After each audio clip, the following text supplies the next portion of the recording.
In this world, healers have been recognized for their exceptional abilities and are often given positions of power as a result. There is even a royal academy dedicated to training the nation's best healers. As a healer, you are usually going to be classed as first, second, or third rate. But then we have Zenos, who doesn't even have a license to use healing magic. However, that hasn't stopped him from helping people whenever he can. So he opened a small office on the edge of the kingdom so he can treat the people who need his help. Once he is done healing the man who came to his office, the man thanks him, but he doesn't have much to pay Zenos with, so he offers him all the money in his pocket. Zenos is fine with it because he's not doing this for personal profit, and after the man leaves, his assistant, Lily, comes in to remind him that he got a house call. Zenos says he's going to head out immediately, so Lily tells him she will have dinner waiting when he gets back. A few hours later, Zenos is done with his house call and is on his way back home, but while he's walking down the street, he notices a wolf girl who looks like she's in terrible pain. Just then, a noble catches up with the girl and starts yelling at her. He asks where she has been, so the girl tries to explain that her stomach was hurting really badly, so she tried going to the hospital, but they wouldn't treat her because she didn't have any money. The noble looks at her like she's stupid, and a stomach ache isn't enough to warrant a trip to the hospital, especially not for a slave like her with no health insurance. He then drags her off and says she should get back to work immediately. The noble takes the girl to a cemetery and throws her to the ground, causing her to smash her head on a tombstone. He really must not care about her health because an injury like that is enough to kill a person. Plus, after the girl rolls over on the ground in pain, some scary black energy went into her, so I'd be very concerned. However, the noble has the observational skills of a blind man, so he thinks the girl is faking it and tells her to get back on her feet immediately. She obviously can't do that because of the severe pain. The noble walks over to her body and threatens to put her in one of these graves if she doesn't listen to him. But she can barely move, so he proceeds to kick her across the floor. The noble is sick of waiting around for her, so he says she should hurry up and start looking around the cemetery for anything of value.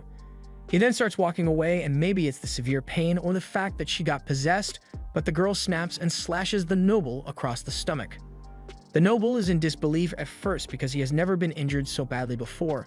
He tries reasoning with the wolf girl, but then he remembers how he was kicking her a second ago, and she looks like she's out for blood, so there's no point in trying to negotiate. He starts running away at the speed of a light jog because that's as fast as he can go, and the noble definitely would have died here. But by some miracle, Zenos happened to be in the area, so he runs to him for help. He tells Zenos that his slave went crazy and is trying to kill him, but Zenos saw the way he treated her back on that street, so he is pretty sure that the noble deserved it. The wolf girl eventually catches up with the noble, so he begs Zenos to save him. Zenos takes one look at her, and he can clearly see the dark energy around her, so he asks the noble what he was doing when the girl went out of control. The noble doesn't want to admit that he was trying to get her to rob some graves for him, so he just says he was farming for loot. That's definitely illegal, but he tries to change the topic and reminds Zenos that he is severely injured, so he needs to get to a hospital right away.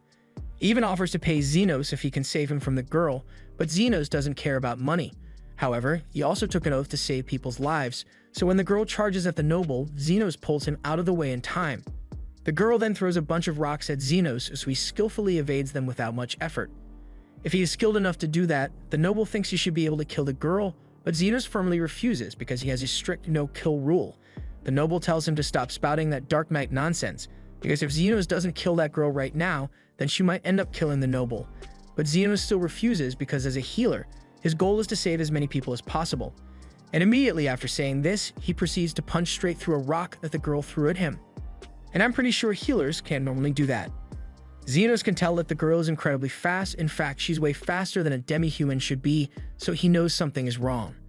He doesn't want to hurt her too badly, so as the girl tries to slash him, he pulls up a shield, and as soon as she makes contact, she gets flung backwards into a nearby building. Incidentally, this also causes a piece of the building to collapse right next to the noble, and Zenos is fast, so he totally could have saved the noble, but he simply chose not to. Now that everything has calmed down, Zenos walks over to the girl's body, and her leg is broken from the fall, so she is struggling to get away. She is still feral, so Zenos lets her bite onto his arm to keep her in one place. He has figured out that she is possessed, so he puts his hand on her head and starts healing her to get the spirit out. He is successful, but he is still a little curious as to what she could possibly have been doing to make a spirit possess her. In any case, he still needs to take care of the ghosts, so he uses his powers to exorcise it. He then turns back to the girl, and now that she's back to normal, he heals her broken leg so she can walk again. The noble sees this as he pulls himself out from under the rubble, and he is amazed that Zenos is powerful enough to heal a broken leg instantly. He is still badly hurt, so he pleads with Zenos to save him, But Zenos says he actually just clocked out for the day, so the noble will have to wait until tomorrow to get healed.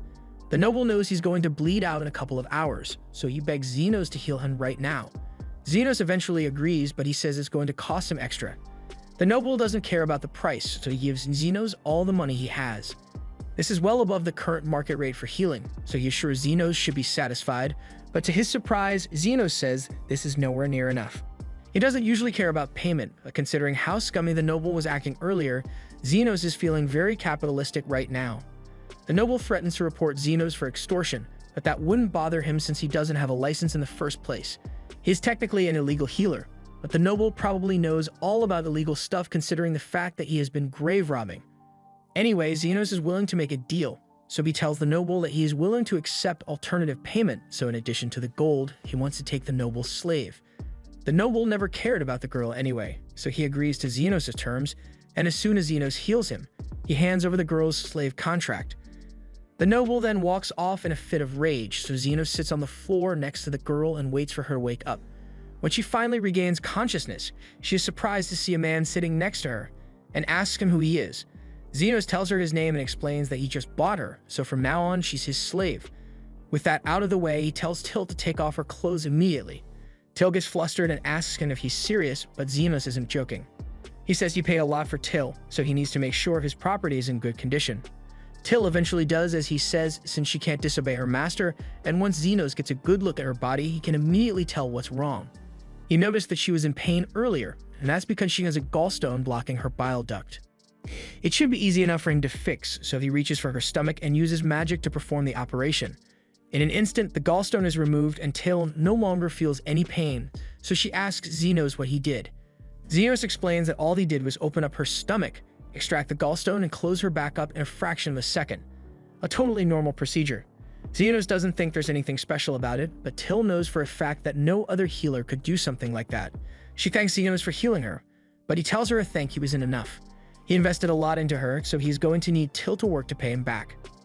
At first, Till thinks Zenos is going to ask her to service him with her body, but Zenos just wants her to give him directions to a particular plant he has been looking for. Till thinks that's a strange request, but she leads him to a bush with the leaves that he is looking for. She asks him if this is really all he wants from her because she is willing to do a lot more for him, but Zenos says this is enough. He always demands a fair price for the work he does for others, and her helping him find these leaves is all he needed from her, so all debts have been settled.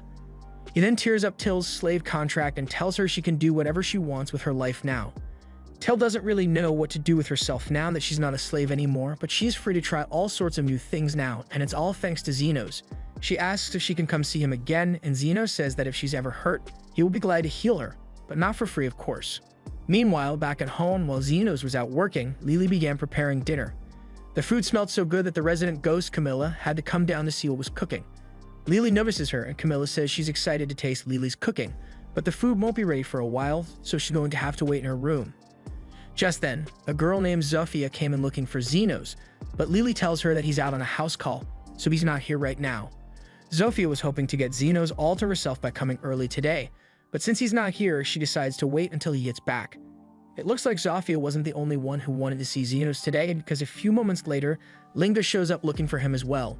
Lily informs her that Zenos isn't here, so Linga says she'll wait, but she's surprised to see that Zofia is already here. She was hoping to lick Zenos all over while he inspected her body, but now that plan is ruined. A few moments later, an orc girl named Lou bursts through the door, so Lily goes to meet her and says she can join them inside, but only after she fixes the front door she broke. Lou likes Zenos too, but she actually came because she could smell Lily's cooking a mile away, and she really wanted to try it. Eventually, Lily is done cooking, so she was off to finish a couple of her chores and leaves the others in the kitchen.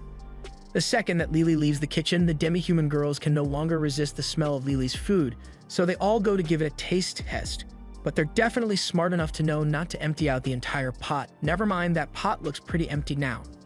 The three are starting to realize how badly they've messed up because Lily is definitely going to be mad once she gets back.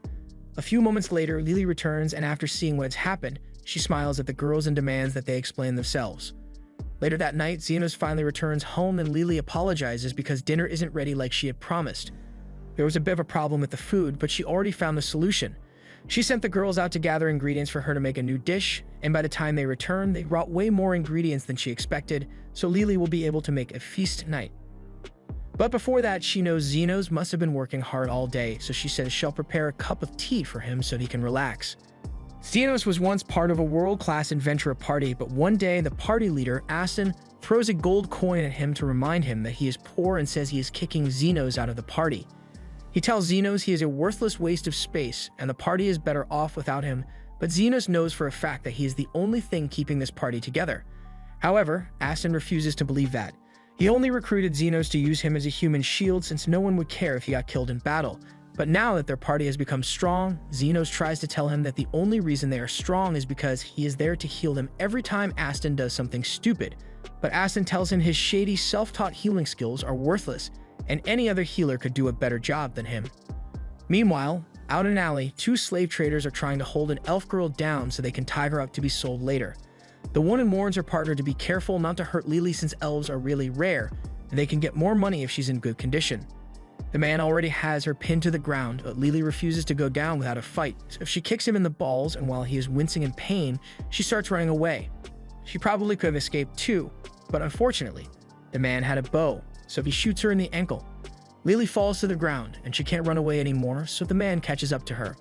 He tries to hold her down again, but Lily bites his hand with the force of 1,000 chihuahuas, so the man has to stab her to get free. Zenos happened to be walking through that alley, and he finds Lily on the floor, bleeding out, and asks the two if they are the ones who did this to her. They tell them to frick off because slavery is perfectly legal in this country, and they own Lily, so they can do what they want with her. Zenos knows they are right, so he legally can't do anything to help Lily. But then he comes up with an idea and tells them he wants to buy Lily. He offers them the gold coins he got from Aston, and normally they refuse since elf slaves are worth way more than 1 gold coin, but since she's already bleeding out on the floor, they decide to take the money and leave. Once they are gone, Zenos walks over to Lily to see if she's still alive. Lily has already accepted her fate and is telling Zenos to just leave her here, but he tells her she's not going to die. Lily looks down at her wound, and she is surprised to see that Zenos has already healed her completely. She thanks him for his help and apologizes for the gold coins he spent to buy her, but Zenos didn't really want to keep it anyway since it reminded him of Aston. He asks Lily if she has a home to go to, but with her being a slave and all, it's pretty safe to assume that she's broke and homeless. She's also very hungry, so Zenos offers to get her some food and clothes before they do anything else. Zenos ends up taking her to a diner nearby and buys her a new set of clothes along the way. Lily is happily eating the food Zenos bought for her, but she's a little confused since he didn't buy any food for himself. Zenos tells her he isn't hungry, but in reality, he's just really broke. He spent the last of his money on clothes and food for Lily, and since he got kicked out from Golden Phoenix, he's probably going to have to get a new job soon, so he doesn't starve. Just then, a man stumbles into the diner and it looks like his arm is hurt. He got into some trouble, and he managed to make it out alive, but he's definitely not okay. Zenos takes a look at him from across the room and from the hole in his arm and the mild burn marks. He deduces that the man must have been shot by a magic gun. It's not that big of a deal since the guy is a lizard person, so the wound should be able to naturally heal within a few days. But then again, the wound is pretty deep, so it'd be better to take care of it right now. Zenos stretches his hand out to cast heal on the man, and within a few seconds, the hole in his arm seals back up. The man is surprised that his arm is suddenly back to normal, so he asks Zenos who he is, and before he can even respond, Lily declares that Zenos is a legendary healer. The man has never heard of him before, but he is really grateful for Zenos' help, so he hands him a couple of coins and promises to spread the word about him. Zenos was a little confused as to why the guy gave him money at first, but then he realized that healers usually get paid for healing people. That gives him an idea, so he decides to open a clinic and become a professional healer, but since he's from the slums, it'll be hard for him to get an official healing license. Plus, running a legit business would mean he has to pay taxes, and in the words of Virgil, tax evasion isn't a crime, it's an obligation. That's why Zenos is going to become an underground healer. Lily doesn't really understand what he's talking about, but if Zenos is going to open a clinic, then she wants to help him. Zenos thinks about it for a second, and since opening a clinic without a license would be illegal, he's not sure if it's right to drag an innocent kid into this. But Lily reminds him that he purchased her a few minutes ago, and that makes him her master, so it is her duty to follow him no matter how many laws he breaks. Zenos didn't really intend to become her master though, he just wanted to help her out.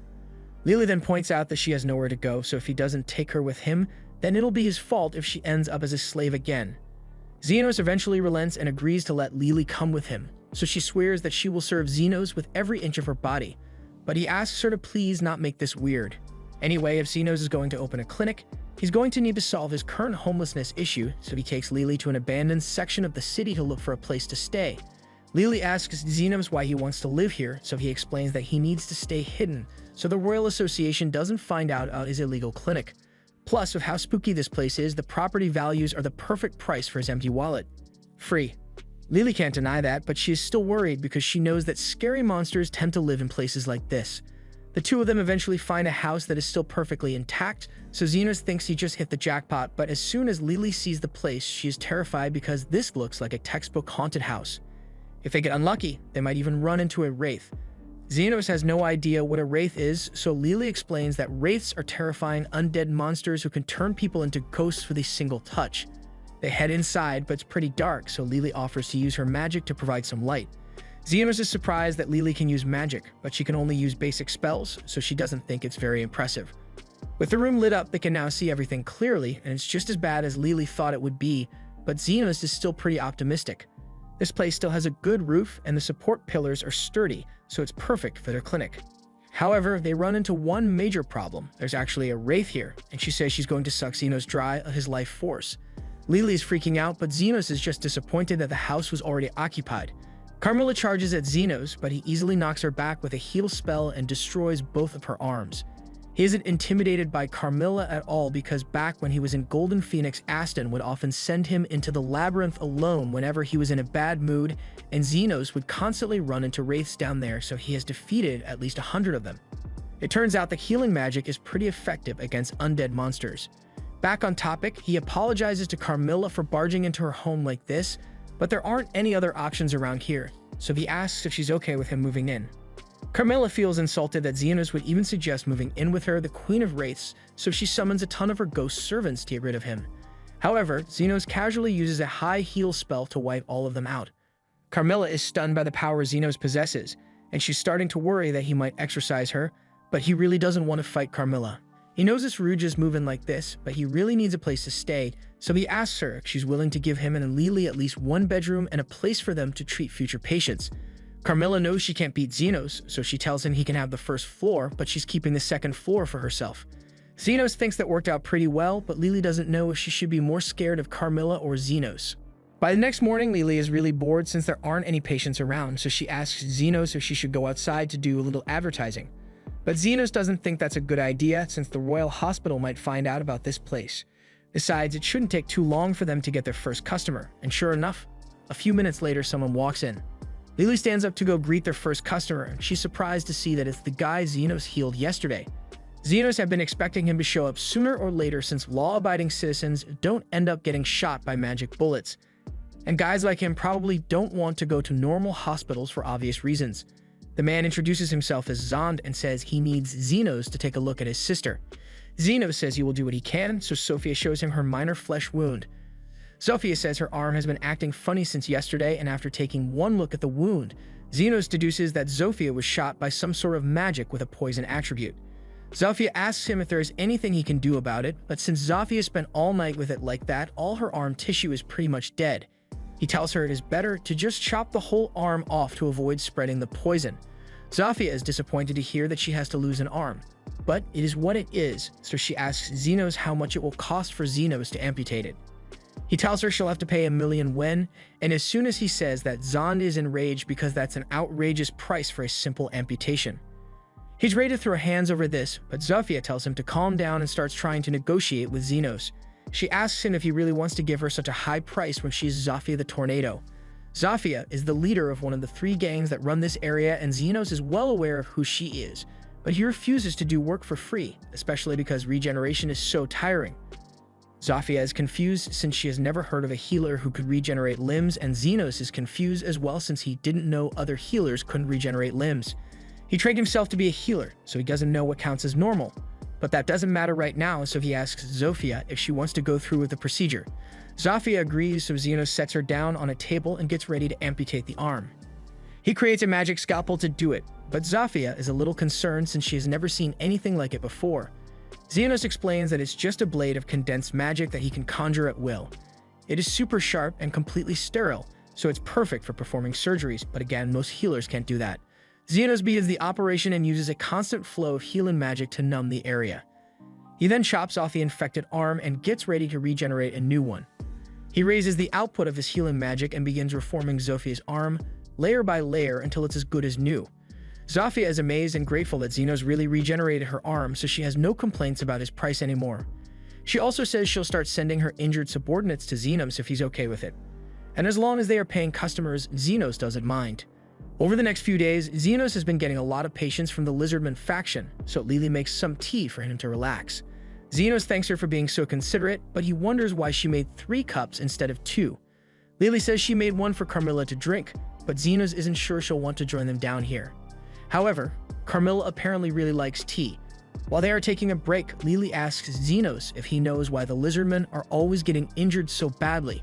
And from the people he has seen so far, he believes there's a turf war going on between the different factions. And speaking of factions, it looks like one of them just broke down the door. A group of werewolves barge into the clinic, and their leader, Linga, declares that she is going to kill Zenos. She has been fighting the lizardmen for days now, but no matter how many of them she injures, they always keep getting better, so she's going to take out their healer. First of all, Zenos doesn't work for the lizardmen faction, and he would like to avoid violence here. But Linga has already ordered her men to kill Zenos. However, with his defensive magic, nothing they do can even move him, much less deal damage. Linga realizes she can't beat Zenos, so instead, she resorts to destroying the clinic to get rid of him. But that was a dumb idea because this is still Carmilla's house too, so she won't stand for someone destroying it. As soon as Linga and the other werewolves see Carmilla, they are terrified because a wraith is a deadly monster that they could never hope to defeat. Carmilla fully intends to drain them of their life force for what they did, but Zenos asks her to calm down because he doesn't want anyone to die in his clinic. And as long as Linga and her men are willing to fix the damage they caused, he will forgive them. Things were going well for Zenos after he got Linga and the werewolves under control, but one day an orc comes in and says that his boss wants to meet him. Zenos expected this to happen sooner or later since he has already had to deal with 2 of the bosses of the slums. Leah was the boss of the orcs and ogres, and she has made a fortune from excavating magic stones with her brute strength, so she's a big deal around here. On the bright side, after dealing with her, he won't have to worry about anyone messing with his shop anymore, so he decides to just get it over with. But before he leaves, he asks the orc if Lu is the kind of person who could be reasoned with. The orc responds and tells Zenos that she is the most wise and dignified person he will ever meet. Zenos is glad to hear that, but he is curious as to why the orc didn't bring Lu here with him, so the orc explains that she currently can't move. That sounds pretty bad, so Zenos wastes no time and rushes out to see his new patient. The orc leads into a cave and introduces Zenos to Lu. She is glad to finally meet him, but before he does anything, Zenos asks her how she found out about him. Lu explains that the lizardmen and werewolves have been ranting and raving about the super secret healer that they aren't supposed to tell anyone about. That kind of defeats the whole point of being an underground healer, but Zenos will have to deal with that later. According to what Lu heard, Zenos will heal any injury as long as he's paid a fair price, so she wants to see how good he really is. Zenos walks up to her and raises his hand, so Lu asks him what he's doing. Zenos explains that he can't see any external injuries on her body, so he is scanning her to see if there's anything wrong with her insides. Lu is surprised to hear that since most healers can't do that, but Zenos thinks it should be standard practice because how would you treat a patient if you can't check for internal injuries? Anyway, once Zenos' scan is done, he identifies a lump in Lu's abdomen, and because there is mana emanating from it, he believes is a mana stone. Lu tells him he is correct, and this particular mana stone is enchanted with explosion magic, so if she moves from this spot, she might blow up. Zenos asks if someone tried to assassinate her by slipping it into her food, but Lu tells him nothing like that happened. She was just really hungry and mistook the stone for a rice ball, so she ate it. Anyone could have made the same mistake. Okay, maybe not, but Zenos doesn't think there's any reason to worry because sooner or later a mana stone will just come out the other end. He gets ready to leave, but Lu tells him it's not that simple. When she ate the stone, she partially chewed it up, so there isn't much time left before it detonates. She has already accepted that she will die because of her mistake, but her only concern is the fact that her men refuse to leave her side. Zenos asks her what she expects him to do, so she explains that she just wanted him to come here so she can donate all her wealth to him. Once she blows up, it will mean the end of the orc empire she built, so she would rather give all her money to someone who will put it to good use than let it fall into the wrong hands. While she was researching Zenos, she found out that while he demands high prices for his healing, he has a rule about treating children for free, so he must be a good person. She throws a key over to him and explains that he can use it to access her treasure vault once she is dead. But Zenos never said he was going to let her die. The fact that she hasn't blown up yet means she must have eaten the mana stone relatively recently, so Zenos summons his scalpel and walks right up to her. Without saying a word, he starts cutting into Lu's stomach, and at first her men try to stop him, but then Zenos holds up the explosive magic stone. In those few seconds, he managed to cut Lu open, retrieve the stone, and heal the incision, so she doesn't have to worry about blowing up anymore. But the Mama Stone is still highly volatile, so for everyone's safety, Zenos puts it in his hands and squeezes until it blows up. That explosion would have been enough to destroy a whole city block, but Zenos protected his hands with defensive magic, so he's perfectly fine, although it still really hurt. He then hands the key back over to Lu and tells her she doesn't need to worry about donating her fortune anymore. She is still having a hard time believing that Zenos really chose to save her instead of just taking her money, but he says he only requires a fair price for his healing, and an entire fortune would have been too much. Lu has decided that she really likes Zenos now, so she tells him that if he ever needs help, all he needs to do is say the word and she will do everything in her power to assist him. She even offers to have her men provide security for his clinic, but Zenos would rather keep his distance because having Lu's men around is bound to cause problems. A few days go by and Lily is sulking by the front desk because Zofia, Linga, and Lu have been visiting the clinic a lot more recently. Now that Zenos thinks about it, he has been seeing them a lot lately, and they never seem to be injured, so he's starting to wonder why they bother coming in the first place. He assumes they are just bored, but Carmilla tells him those women are clearly in love. Zenos doesn't understand why they would be in love with him since he's just a regular underground healer, but Carmilla knows what she's talking about. Lily is a little worried that one of them might end up dating Zenos and take all his attention, but Zenos says he would never date any of them because, no offense, but they're a bunch of weirdos. Even so, Carmilla thinks it's only a matter of time before those three wage war on each other to decide who gets to have Zenos. Zenos doesn't think things will ever get that bad, but literally the next day, Zofia comes in with a basket of fruit for Zenos and says she is thinking about waging war on the other factions for an unspecified reason. Linga and Lu do the exact same thing, and no matter how much Zenos protests, they refuse to listen to him. Carmilla finds the whole thing funny and jokes that so many people are going to die because of Zenos' womanizing ways, but he doesn't appreciate the way she's phrasing it.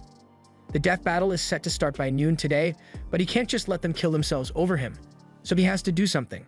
Meanwhile, the three have already gathered in the stadium with all their men, and they are about to begin the bloodbath when all of a sudden, Zenos shows up.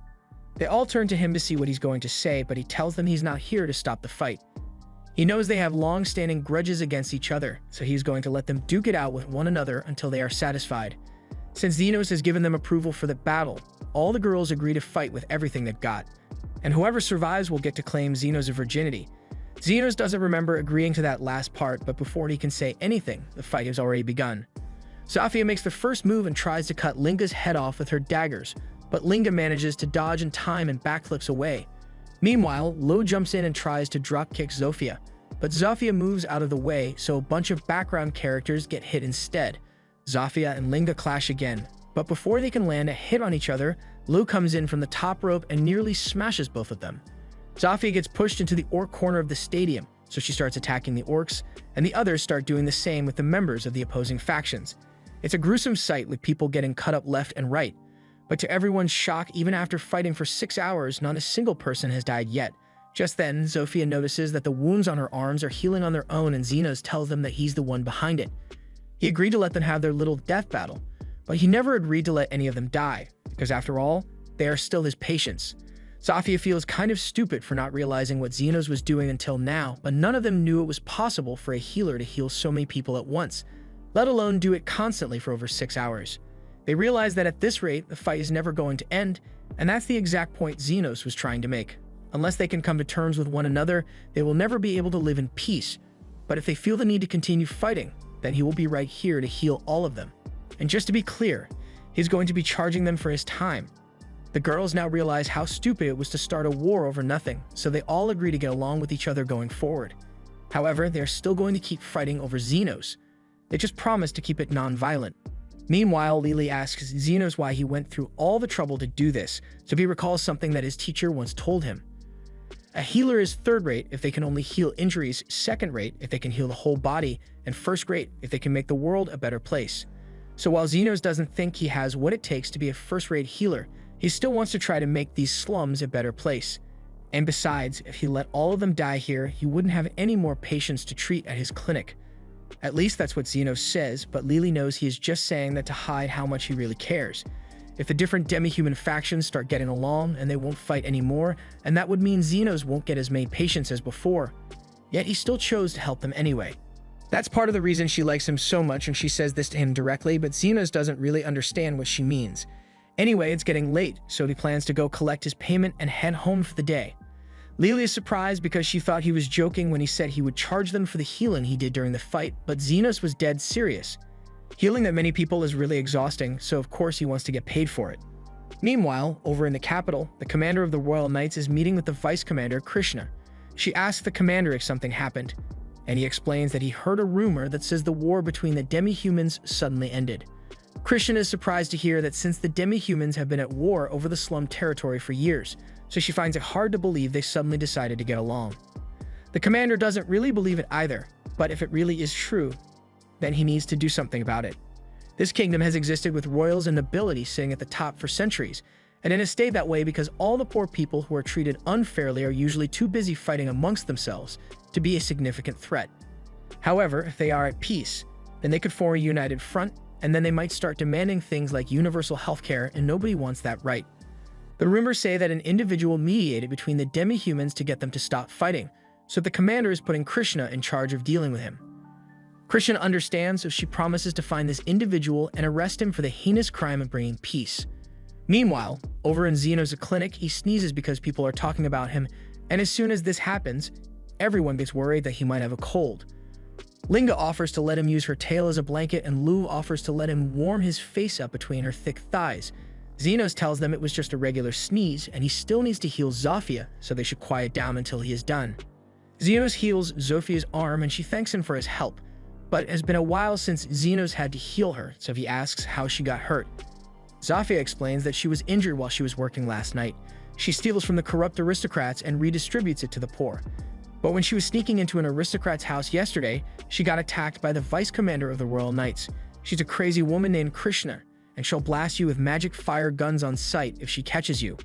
Carmilla gets the feeling that getting Krishna's attention would mean a lot of trouble for Zenos, but Zenos doesn't think he needs to worry about it since there's no way a high and mighty vice commander would care about a random underground healer like him.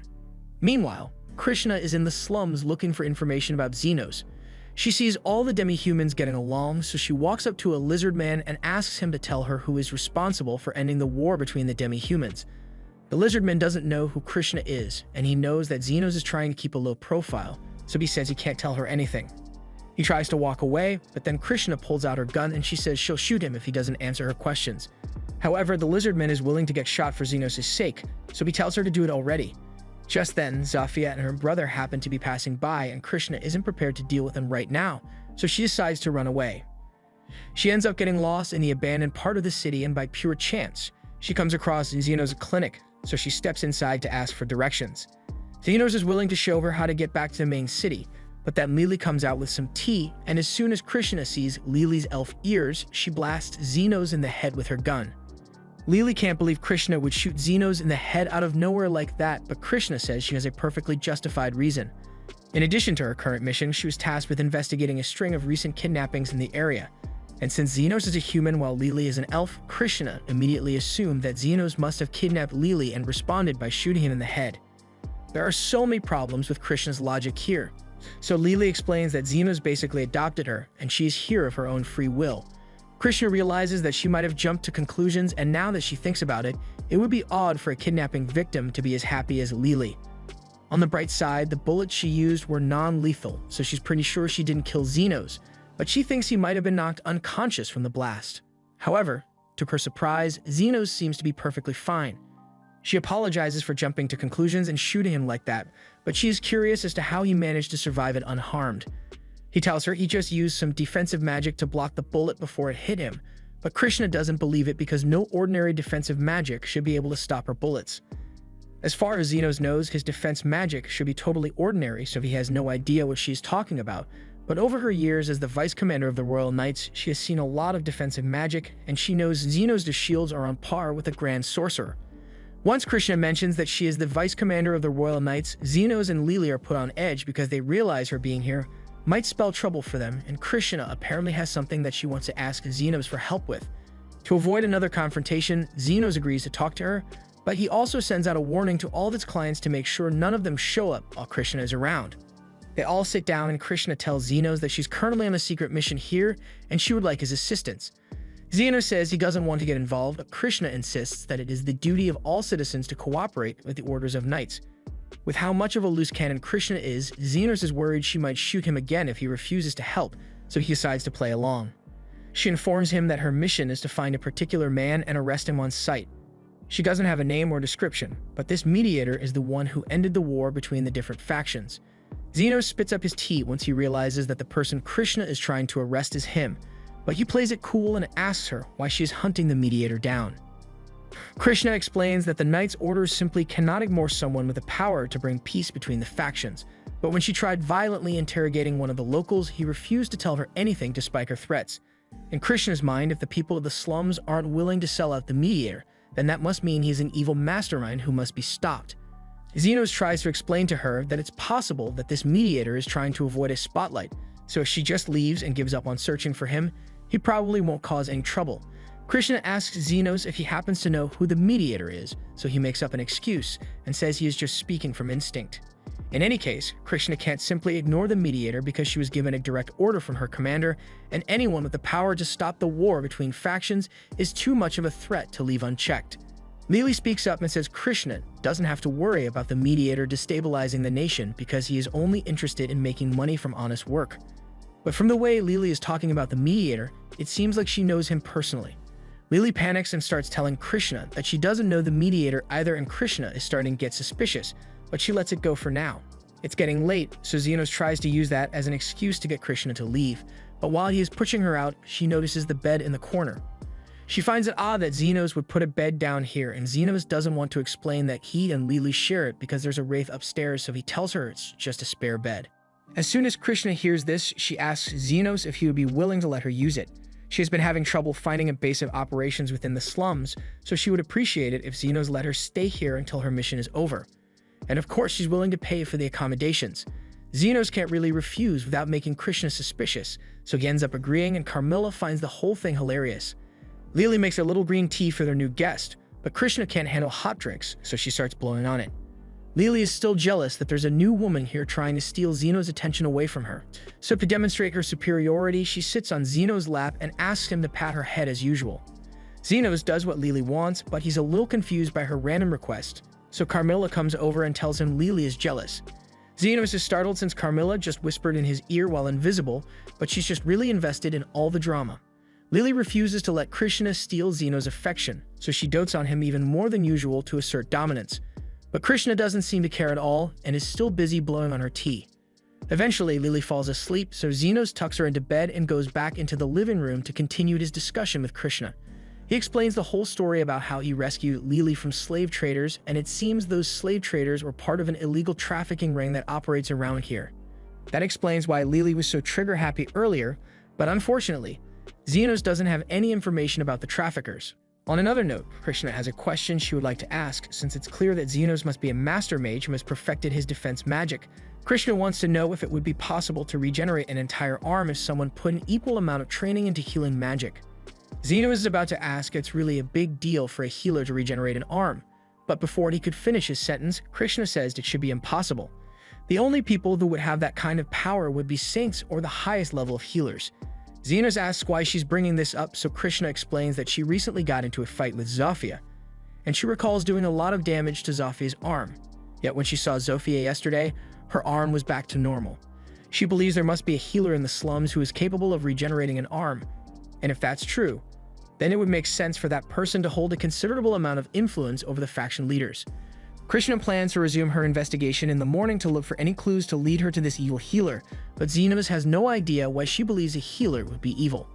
In fact, Krishna seems to have a negative outlook on the entire slum, so he asks her if there's a particular reason for that. Krishna admits that she may be biased, but that's because someone from the slums killed her mother. Krishna's mother was a kind person and truly wanted to help as many people as she could.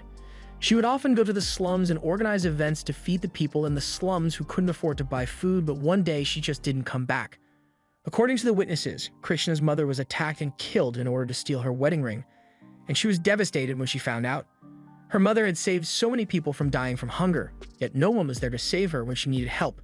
That's why Krishna decided that she would join the Knight's Order and become an invincible hero capable of delivering justice to the criminals in the slums. The next day, Krishna heads out to resume her investigation, so Zenos can start treating his patients again. Zofia comes in with a small wound on her arm, and she would like Zenos to take a look at it. Zenos starts healing her, but he warns Zofia to be a little more careful since they never know when Krishna is going to show up. And speaking of Krishna, she comes in to ask for directions since she got lost on her way out. As soon as Krishna spots Zofia, she pulls out her guns and Zofia pulls out her knives in retaliation. The two have a minor standoff. Krishna asks Zofia if there really is an evil healer gathering criminals to threaten innocent people. Zofia doesn't deny that there's a healer, but he definitely isn't evil. Zofia is a thief, so she isn't exactly a law-abiding citizen, but she knows for a fact that people are doing far worse among the nobility. For instance, Zofia heard that Krishna is investigating the trafficking ring, and after doing a little digging, Zofia found out that the person behind the whole thing is an aristocrat. Krishna doesn't believe her at first since the trafficking ring is centered in the slums, but that's just a clever trick used to distract the Knight's Order from finding the real culprit. Krishna is still skeptical, but she asks Zofia to tell her who is behind the kidnappings, so Zofia explains that it is a man named Kalendor. Krishna finds that hard to believe since Kalendor is a philanthropist who takes great pride in educating orphans, so he could never sell children into slavery. Zofia never expected Krishna to believe her since in her eyes, all people from the slums are nothing but criminals, but the mediator never treated them like that. He treats everyone equally and is always willing to offer a second chance. Nothing like Krishna and her foolish sense of justice. Krishna is enraged that Zofia would insult her sense of justice, so she's about to shoot, but Zenos steps in front of her and tells Krishna to put the gun down. Krishna tries to get Zenos to move, but he says he can't do that because Zofia is his patient and he can't let her get hurt. He apologizes for not mentioning this earlier, but he admits that he is mediator that Krishna has been looking for. Krishna thinks Zenos is lying to cover for Zofia since there's no way he could be the healing mediator. After all, he is already a master of defensive magic, so he can't also be a master of healing.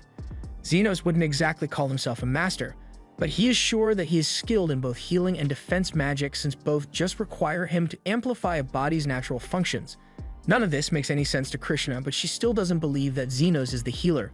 It is clear that he is siding with Zofia, but out of respect for the hospitality he showed her yesterday, Krishna decides to leave without a fight. As she walks out, Lily notices that Krishna is walking in the direction of the district where all the aristocrats live, and Zenos suddenly realizes where she must be heading. Krishna took what Zofia said about Kalendor seriously, so she went to his mansion to have a little chat with him. She obviously can't tell him that she thinks he is responsible for the child trafficking ring, so she makes up an excuse for her visit. She tells him that she heard about a recent rise in theft around this area, and Kalendor admits that he has been having some trouble with the lizardmen gang lately, so Krishna says she is planning on increasing security patrols around here. But before that, she wanted to inspect Kalendor's manor to get a feel for what his personal security is like. Kalendor understands why she would want to inspect his security measures, so he offers to give her a tour of his manor. Krishna is then led around the entire building, and after the tour is over, Kalendor asks her what she thinks about his security. Krishna commends him for his great attention to detail when securing his mansion, but she notices something strange during the tour. She asks Kalendor if she can use the restroom before leaving, and he has no issues with that, so Krishna leaves his office. Kalendor is a high-ranking aristocrat, so it isn't strange for him to have a high level of security, but it's odd that he's putting so much effort into securing the backyard.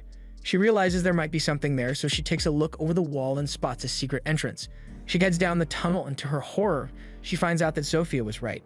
Kalendor really is the one behind all the kidnappings, but before Krishna could do anything to help the children, Kalendor shows up behind her and uses the guns she left upstairs to blast her arm off.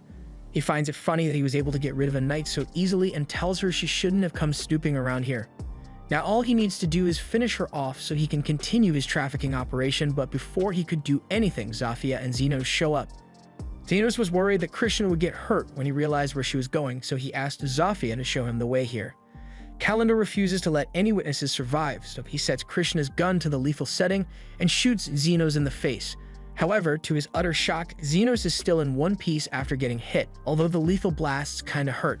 Kalendor panics and tries to run away, but he accidentally drops the gun, so Zenos picks it up. Kalendor starts begging for mercy, and lucky for him, Zenos has a no-kill rule, but he doesn't have a rule against inflicting pain and suffering, so he sets the gun to non-lethal and blasts Kalendor in the head. He then goes to check on Krishna, but she tells him it's too late for her. Her arm is gone and a big chunk of her stomach is missing, so she has already accepted her fate. But Zenos tells her she'll be fine, although he's going to charge her a lot for this, so she should expect a large bill. A few minutes later, Krishna is back to normal, and she is amazed that Zenos was able to heal such severe wounds instantly. She realizes he must have been telling the truth when he said he was the mediator, but now she has no interest in arresting him because she believes he is a true hero. However, Zenos doesn't think of himself as a hero in this situation. He is just a healer who made sure no one died. If anyone was a hero here, it would be Krishna because she was the first one to take action for the sake of these children. She may be misguided at times, but at the end of the day, she's a kind person who sincerely wants to make the world a better place. Zafia and the lizardmen help them get the children out of the dungeon, but the royal knights are going to be here soon and Zenos doesn't want to deal with them, so he and the others start leaving. However, before he goes, Krishna catches up to him and asks why he chose to save her even though she was his enemy at the time. Zenos turns to her and says he just wanted to make sure she pays her bill. She still owes him some money for spending the night in his clinic, and he expects a full payment, including the cost of his healing by the end of the week. Since Zenos won't have to worry about Krishna anymore, things go back to normal for him and Lily. But Zenos' life hasn't always been so good. Back when he was a kid, he was a penniless orphan in the slums, and he had nothing going for him. So he just spent all of his time sitting in an alley. One day, Aston was walking through the slums trying to decide which child he wants to kidnap, but so far he is disappointed because none of them look like they'd make good meat shields. Just then, he spots Zenos and he decides to take him, so he walks over and starts talking to him. Basically, he tells Zenos, "You're poor, unemployed, and starving, so come with me on an adventure." He says all this in a polite tone laced with fake kindness, so Zenos mistakenly believed he was a good person. However, he was hesitant to accept the offer because people from the slums usually aren't allowed to become adventurers. But Aston tells him that as long as he has the skills for it, he can do anything. He asks Zenos if there's anything he can do, so Zenos tells him he knows a bit of healing magic, but Aston doesn't believe him at all because learning healing magic requires years of studying in the Royal Academy, so there's no way a random orphan managed to figure it out on his own. But regardless of whether Zenos can use healing magic or not, Aston just wants to use him as a distraction in case things go wrong. So when Zenos agrees to go with him, he takes him out into the woods. There, the two of them face off against a wolf monster, and as Aston fights it, he gets wounded a little, so Zenos uses his magic to kill him. Aston then charges at the wolf, so Zenos uses his healing magic again to boost Aston's speed, and thanks to the boost, Aston is able to slice the wolf's head off in one swing. However, he somehow failed to realize that his wounds healed mid-battle, or that he randomly became faster at one point, so he thinks Zenos is absolutely useless. After a couple years of this, Aston eventually kicks Zenos out of his party, and we know what Zenos has been up to since then, but Aston's party hasn't been doing as well. After Aston kicks Zenos out, he and the rest of the party headed into a cave for their next mission. This one is really important because they plan to use it to gain favor with the powerful nobles of the kingdom, but they all hate how much work it is. Yuma tells them that the sooner they get the job done, the sooner they can get back to the inn and continue drinking. Andres is excited since women always fawn over them once they mention that they are members of the Golden Phoenix Party. After all, their party is famous for completing missions and slaying magical beasts without suffering any injuries. Just then, they run into the monsters that they are here to slay, so Aston draws his sword and gets ready to attack. He tells Guile to cast some defensive magic on him as he charges forward, and Guile does exactly that, but while Aston is fighting the wolves, his arm still gets burnt. Meanwhile, Yuma is getting mauled by one of the wolves in the back, so he's not going to be much help. Aston yells for Andres to hurry up and cast some attack magic, but it takes him 4 to 5 business days to finish casting the spell, so he gets hit with a fireball mid-incantation. Aston is shocked and wonders if his team has always been so useless, but it's clear that they aren't going to win this fight, so he orders everyone to retreat immediately. Once they are outside, Aston asks his teammates why they are struggling against monsters that are B rank at best, but Andres tells him he didn't do much against the wolves either. Guile asks Aston if it's possible that Zenos was telling the truth when he said he was healing them, but Aston doesn't think that's possible since there's no way a low-class peasant like him could ever use healing magic. But just to be safe, Aston thinks it might be a good idea for them to hire a healer for their party. A few days later, they return to the cave after hiring a healer. Her name is Ulma, but she warns Aston that she's not suited for healing on the battlefield. She usually only heals in the capital, but she just happened to have an adventurer license, so she agreed to come with them. However, she wonders why Golden Phoenix would even need a healer since they are famous for completing missions with no injuries, but Aston doesn't want to explain what happened, so he tells her to mind her business. Guile asks Ulma if Yuma is going to be alright since he was mauled pretty badly by the wolves last time. Ulma was the one who treated him, so she is sure he will survive, but with how severe his injuries were, there's no way he will ever return to adventuring again. You'd think Aston would show a little compassion for a teammate who was permanently disabled, but he just moves on and says Yuma wasn't worth keeping around anyway.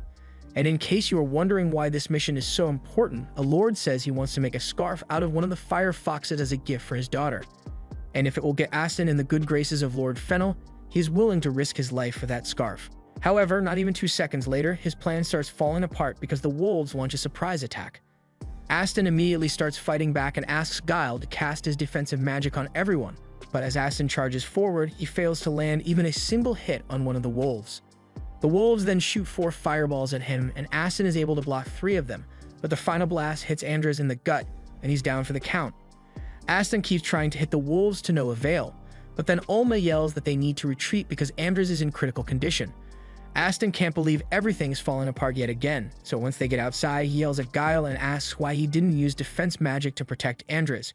However, Ulma tells him that Guile's defense magic was effective. In fact, without it, Andres would have died on the spot from a blast like that. Aston asks her to just hurry up and heal Andres already, but Ulma tells him that's not possible. Only elite healers or saints have the power to heal injuries like this without special preparation, so unless they get Andres to a hospital soon, he's going to die. Later on, Aston meets with the servant of Lord Fennel, and the servant tells him that Lord Fennel is greatly disappointed in him. Aston pleads for his second chance because he is sure he can get the fur for the scarf if he tries one more time, but Fennel's daughter's birthday has already passed, so there's no point. And the reason Lord Fennel is so disappointed isn't because Golden Phoenix failed to complete the quest, it's because Aston kept assuring him that he would get it done. If Aston had simply told Lord Fennel that the mission was impossible to complete for whatever reason, he would have accepted it and arranged for a different present for his daughter, but that's not what happened, is it?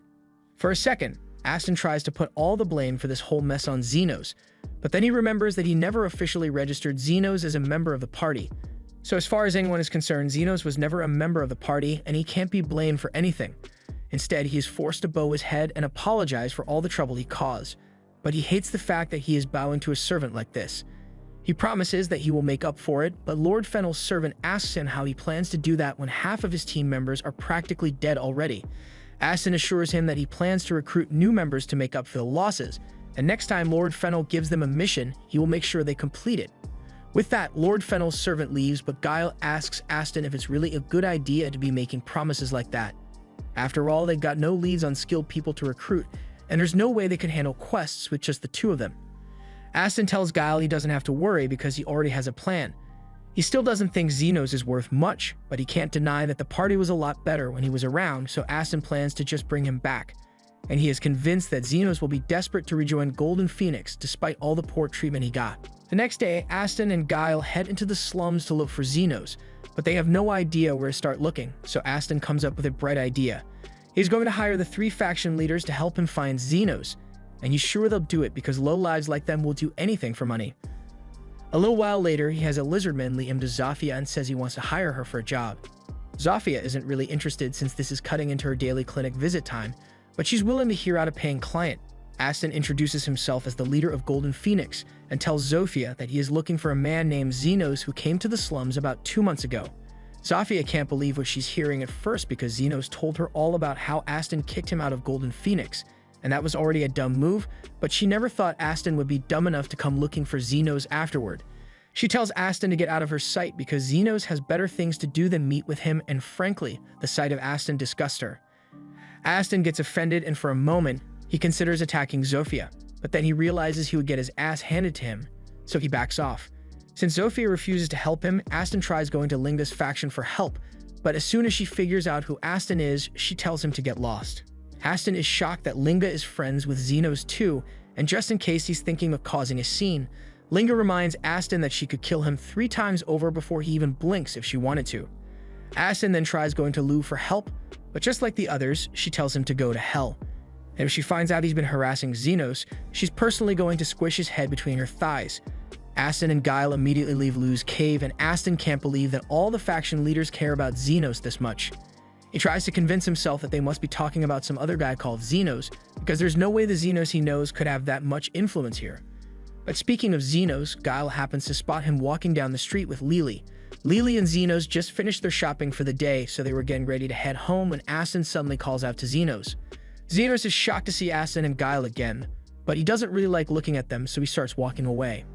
Aston stops him and yells that he came here specifically to welcome Zenos back to Golden Phoenix, but before he is even done speaking, Zenos turns him down. Aston can't believe it since he was convinced Zenos would be grateful to rejoin the party, but Zenos starts listing off all the shit Aston put him through last time, including all the poor treatment and abysmal payment. There's literally no reason for Zenos to go back to Golden Phoenix, but if Aston is that desperate, Zenos says he is willing to accompany him on a few quests if he has the time. But Zenos refuses to work for exposure anymore, so Aston is going to have to pay him a fair amount this time. Zenos wants 50,000 for healing basic injuries and 1 million for healing critical injuries. On top of that, Aston will have to pay extra for Zenos' defensive magic and buffs. But if Aston doesn't want to pay the price, then there's nothing more to say, so Zenos starts walking away again. Aston is offended that Zenos would dare to reject him, so he draws his sword and tries to attack him, but before he could do anything, he gets blasted by Krishna. She tells Aston that it's pretty dumb to brazenly attack someone in the presence of a royal knight. She came here because she wanted to see Zenos, but since Aston just committed attempted assault, she's going to have to arrest him now. However, Aston starts running because he doesn't want to end up in jail. After that whole mess, Zenos and Lily head home for the day, and a little while later, Zofia, Linga, and Lou show up. They tell Zenos that Aston tried to hire them to find him, and although they all turned him down, Zofia is worried that he might continue coming after Zenos. If he goes to the illegal underground guild, Aston might even be able to hire an assassin to target Zenos out of spite. But then again, hiring assassins costs a lot of money, and if Aston was desperate enough to come looking for Zenos instead of hiring more party members, then he's probably broke. With that said, Zofia is still concerned because there are rumors of a man named the Guide from the Underground Guild who agrees to do jobs for free under certain conditions, so if Aston manages to convince the Guide, it could mean trouble for Zenos. A little while later, Zenos can't sleep due to all the stress from meeting Aston again, so Camilla comes down to join him for some reason since she's worried about him.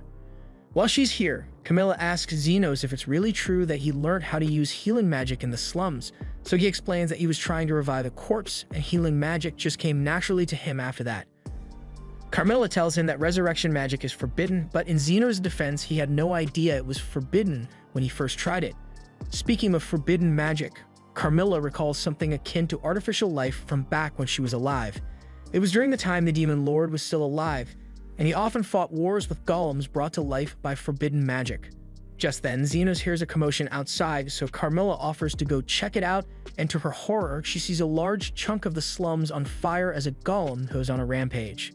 It turns out that Aston really was petty enough to try hiring an assassin to take Zenos out, but he was too broke for regular assassins, and was referred to the Guide instead. The Guide said he would be willing to take the job for free, but he wants to hear the full story first to decide if it's worth his time.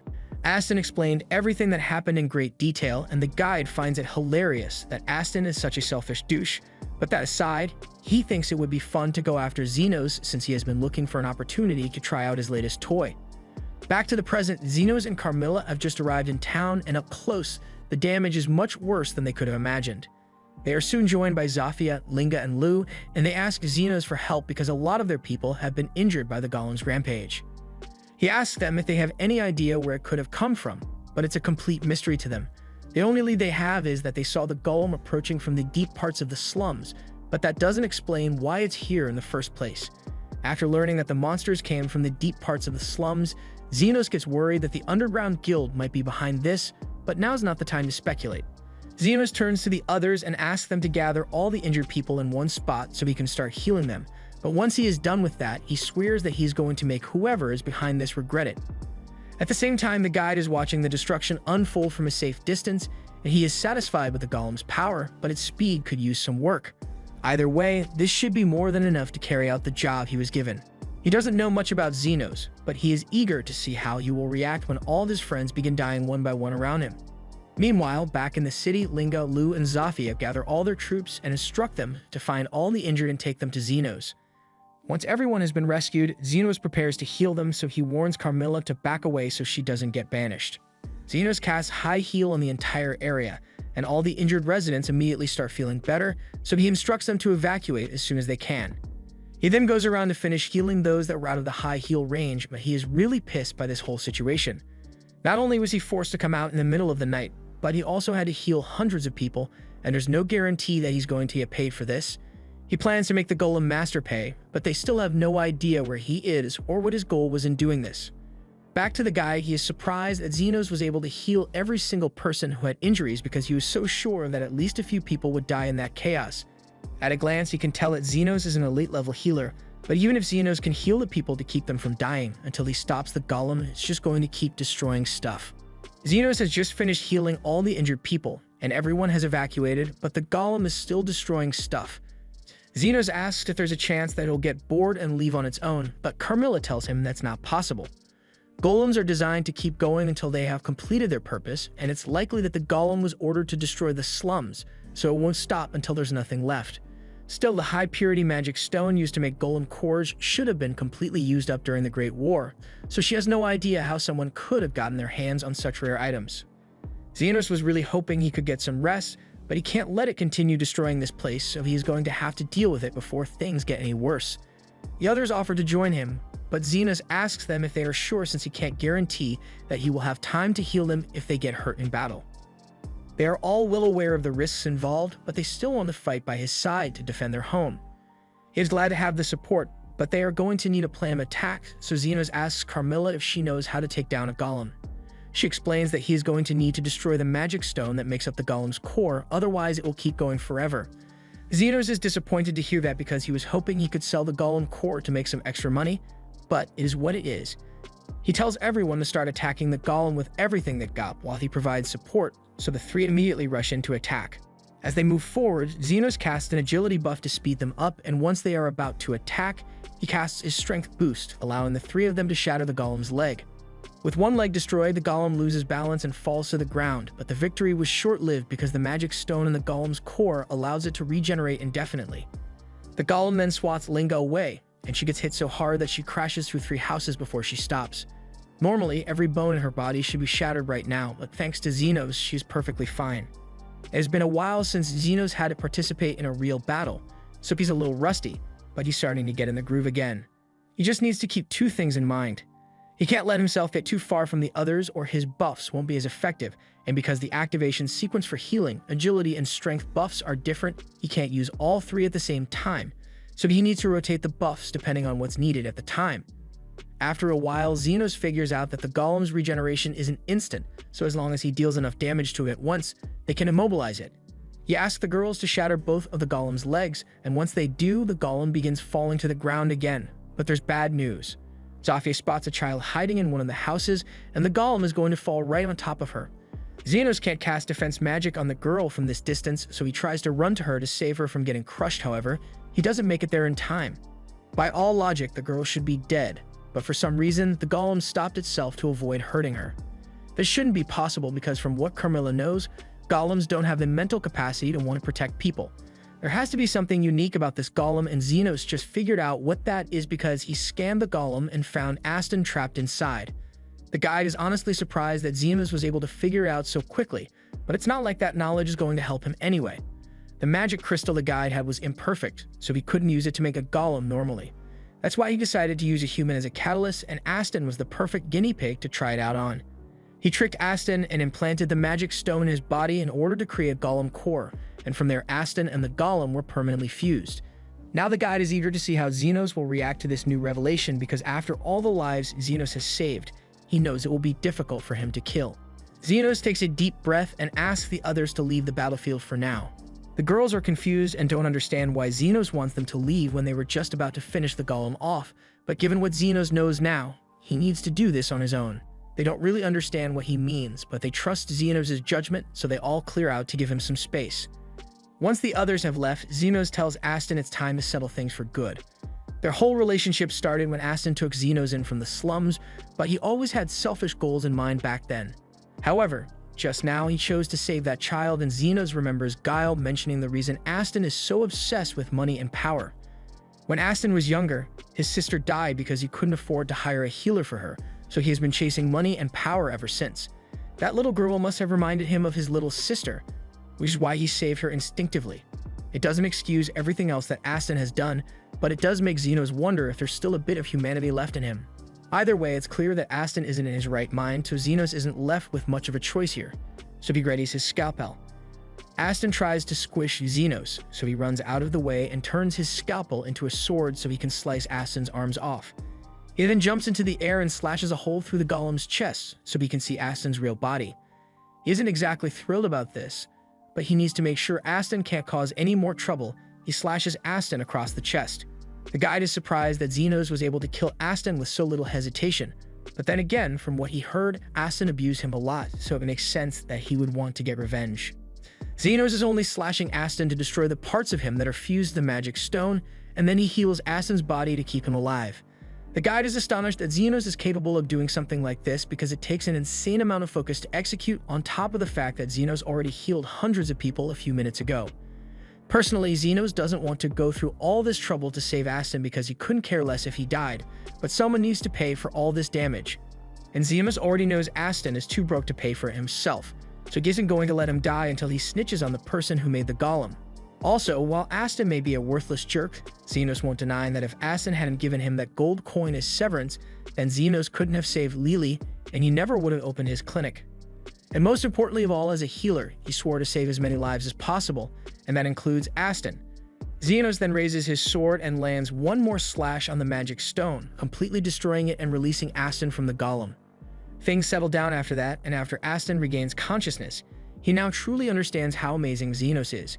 He was partially aware while he was trapped in the golem, so he was able to see how Zenos supported the faction leaders in battle, and he realized that Zenos must have been doing the same thing when he was a part of Aston's party. Being betrayed and used like a mindless puppet made Aston realize just how much of a jerk he has been, and he knows nothing he says will fix the things that he has done, but he still wants to apologize. Zenos can't stand the sight of Aston groveling, so he tells him to raise his head, but not because he forgives him, because he wants to get a clean punch in before he goes home. He has been wanting to smack Aston for ages now, but doing it while he was unconscious wouldn't have felt right. However, now that Aston is awake, Zenos doesn't have to hold back. He gives himself a 10 times strength boost and starts slowly walking towards Aston before landing the most satisfying punch he has ever thrown. Aston is knocked out cold, and a few hours later, after he wakes up, he finds Krishna standing over him. She tells him she already ran into Zenos on the way here, so she's got the gist of what happened here. And she tells Aston that he's really lucky that there were no fatalities, because he would have had to face murder charges. With that said, she is still placing him under arrest for several other charges, including destruction of property and assault, as well as public indecency, because Zenos' punch knocked all of Aston's clothes off. She also has a message Zenos asked her to give Aston, so she tells him that Zenos took his sword while he was unconscious. It was really high quality, so if Zenos sells it, it should cover the cost of all the property that Aston destroyed. Krishna then says Zenos had another message for Aston and tells him to look in his hand. Aston does so and finds a gold coin which Zenos gave him as severance pay. With this, Zenos never wants to see or hear from Aston ever again. Aston looks to the ground in defeat because he knows he deserves this, but now he truly has nothing left. After everything that happened today, Zenos is so exhausted that he can barely walk.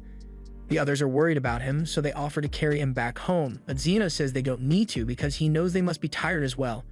However, the girls still carry him anyway because of how much Zenos is always helping them. It's only fair that they help him now. Meanwhile, back at the clinic, Carmilla told Lily about everything that happened, so when Zenos finally returns home, she greets him and asks if he would like a cup of tea. Krishna has been doing her best to investigate the person behind the golem incident, but she hasn't been able to gather much information. All she knows is that this person is someone called the Guide, and he is very elusive. She tried tracking him down, but there wasn't much of a trail to follow. The place where Aston met with the Guide was already cleared out with no traces left behind. Zafia also did a bit of digging around the underground guild, and from what she heard, the Guide only started showing up there recently. Aside from that, no one knows anything about the Guide, so questioning the people around here won't do much good. Krishna says she is going to be pursuing the Guide as a dangerous individual, but considering how well he hid his tracks, she doubts he will make an appearance anytime soon. However, Zafia thinks the Guide is going to return sooner or later because people like him don't disappear without planning something big for their return. And if that's the case, then they are going to need to be prepared for whatever the Guide has planned. Krishna tells her to stop making baseless guesses because she has no proof that the Guide will return, but Zofia calls Krishna out because she was also making guesses a few minutes ago. Zenos tells the two of them to stop fighting and asks if there's a particular reason that Krishna has been sitting at the table on the other side of the room from everyone, because it makes it hard to hold a conversation like this. Krishna explains that while she is grateful for Zofia's help the other day, her status as a royal knight means she can't be seen casually chatting with demi-humans like this. Zenos can sense that an argument is about to break out and he wants no part in it, so before things get heated, he shoves everyone outside and tells them not to come back for today unless they are injured. Zenos then sits down at his desk and tries to relax, but then Lily nervously walks over to him and says she has an idea. She knows Zenos must be exhausted from all the mana he used in the fight against the golem, so she's about to suggest that he go to a hot spring with her to relax, but before she could finish her statement, Zofia beats her to it and bursts through the doors, asking Zenos if he would like to go to a hot spring to relax. Zenos thinks it would be a nice change of pace from his usual routine, so he agrees to it, and Zofia leaves happily. A few moments later, Linga shows up, and after looking around to make sure none of the others are nearby, she asks Zenos if he would like to go to the hot spring with her. Zenos still thinks the hot spring is a good idea, but he can't agree to Linga's request since Zofia already asked him first. However, before he could say that, Linga says she'll meet him at the hot spring and leaves. A few moments later, Lo shows up, and before she even opens her mouth, Zenos knows exactly what she's going to say. As expected, she was going to ask him to go to the hot spring with her, and she takes the fact that Zenos already knew what she wanted as a yes, so she says she'll meet him at the hot spring. And a few moments after that, the same thing happens with Krishna, so Zenos is starting to wonder why everyone suddenly wants to go to the hot spring so bad. He then remembers that Lily was about to ask him something before they got interrupted, but she doesn't want to admit that she was going to ask him to go to the hot spring with her as well, so she stays quiet. Carmilla overheard the whole thing, and she finds it hilarious that Lily worked up all that courage just to get overshadowed by the others, but Zenos has no idea what she's talking about. Anyway, Carmilla is sure more interesting things will happen at the hot springs, and it's been a while since she got to go to one, so she says she's going to come too. A little while later, Zenos is soaking in the bath when Zofia suddenly walks in. He reminds her that this is a men's bath, but Zofia says it's fine since she put up a sign saying this bath is out of order, so no one should bother them in here. Honestly, Zofia came in here fully prepared to throw herself at Zenos, but she didn't want to push things too far, so she settled for just having a chat while the two of them soak. She mentions how people keep telling her she has changed ever since she met Zenos, and Zenos admits that Zofia is a lot less aggressive now when compared to how she was before, but right now Zenos is more concerned about the fact that Zofia is a little too close to him. Zofia was hoping the conversation would get Zenos to lower his guard enough for her to pounce, but since she got caught, she starts trying to wrestle her way into Zenos' arms. Just then, Linga shows up and she yells at Zofia for trying to get a head start and sneaking into the men's bath to see Zenos. However, Linga is here for the same reason, so she starts pretending to be dizzy so she can fall into Zenos' arms. However, Zofia refuses to let that happen, so she catches Linga and starts wrestling her away from Zenos. While those two are fighting, Lo emerges from the water and demands to be included in all the fun. Zenos asks her why she's here and why she doesn't have a towel on, so Lo explains that she has been hiding in the water waiting for the perfect moment so she could be alone with Zenos. As for why she's naked, she wanted to give Zenos a full view of her toned body, so she asks him what he thinks. Zenos honestly can't see much with the light behind Lu, but that doesn't change how weird this whole thing is. He just sits and waits for the girls to finish in hopes that they'll tire themselves out, but then Krishna shows up as well and starts yelling at the others for causing such a scene in the men's bath. However, they immediately point out that Krishna has no right to say that when she obviously came here to be alone with Zenos as well, but Krishna says that's not the point. All four of them now start fighting over Zenos, but it's really starting to get on his nerves, so he yells for them to get out and go back to the women's bath. It's so loud that Yumin can hear him all the way over in the women's bath, and she can't believe there are girls shameless enough to sneak into the men's bath, but she just hopes those weirdos don't ruin her vacation. Just then, the girls return to the women's bath, and they are all disappointed that Zenos turned them down, but they seem to be getting along well now. Yumin is a bit surprised because it's not every day you see a human, werewolf, ogre, and lizard person hanging out and chatting so casually. A few minutes later, everyone gets out of the bath and sits down to have a feast together, but Krishna is still hesitant to admit that she's friends with everyone here, so she's fighting the urge to join in on the fun. A little while later, Zenos puts Lily to bed and heads out onto the balcony to talk to Carmilla. She asks him if he's enjoying himself yet, and Zenos admits that the meal was fun, or at least it was until everyone started getting drunk and trying to sit in his lap. Carmilla finds the whole thing funny, so she tells Zenos that he might as well enjoy the harmless fun while it lasts because she's sure things are going to get very complicated for him in the future. Zenos tells her to stop talking before she jinxes his future, but it's already too late for that because a wraith's intuition is almost never wrong. Speaking of which, Zenos recalls that wraiths can't go out in the sun for too long, so he wonders how Carmilla even managed to get here in the first place. She explains that all she had to do was possess that staff over there and ask Lily to carry it here. Wraiths can only possess objects that they were attached to when they were alive, so Zenos asks her what she was up to back then, but Carmilla still doesn't like talking about her past, so she changes the subject and offers to pour Zenos a drink. The next morning, there's a huge explosion in the kitchen, so Yumin rushes to see what happened and finds one of the owners lying on the floor. He was preparing breakfast when the fire magic stones in the stove exploded and he got burnt pretty badly as a result. Yumin is a healer, so she says she will do what she can, but while she's able to stabilize his condition, she isn't skilled enough to restore his arm completely. She says they should rush the man to the nearest royal hospital as soon as possible so he can get proper treatment, but even then, he probably won't be able to use his arm anymore. Just then, Zenos comes to see what happened, and Yumin asks him for a little help so she can carry the man to the hospital. However, in Zenos' eyes, these injuries aren't so severe, so he doesn't think the man needs to go to the hospital. He has a ride to catch, so he gets up and starts walking away, but before he leaves, as thanks for a fun stay at the hot spring, Zenos heals the man free of charge. After that, he walks off with Lily, and Yumin thinks he's a jerk because from her perspective, Zenos just walked away from an injured man without doing anything to help, but then she looks down and realizes that the man's injuries have been completely healed. For a second, she wonders if her healing magic might have done this, but she's not delusional, so she is well aware that she isn't skilled enough to pull something like this off. The only people who are capable of such a feat are saints or late-level healers, so she realizes that Zenos must be an outstanding healer. She immediately heads back to work to report this to her boss, and Bernardo is surprised to hear that there's an elite-level healer roaming around the country. The government would probably want to have him as a national asset, but it's not like they'll be able to track him down considering the fact that all Yumin remembers about him is that his hair was black. Either way, Bernardo doesn't think they really need to worry about it, since if Zenos was kind enough to heal a severely injured man without asking for anything in return, then he must be a good guy. And there's no harm in letting a good healer do as he pleases. Just then, Yumin mentions that Zenos was wearing a black overcoat, and for some reason, that gets Bernardo's attention. He suddenly changes his mind and decides it might be worth it to look for Zenos after all, and Yumin is fine with that. But she asks how he intends to do that. Bernardo thinks about it a little, and since they couldn't find any official records of Zenos, that must mean he isn't officially licensed, so he must be operating somewhere in the slums. And Bernardo has the perfect plan in mind to get to Zenos. Later that day, Zan drags Bernardo into Zenos' office and asks for help because he is in terrible condition. He doesn't know who this guy is, but he was coughing up a ton of blood and collapsed, so Zan brought him here.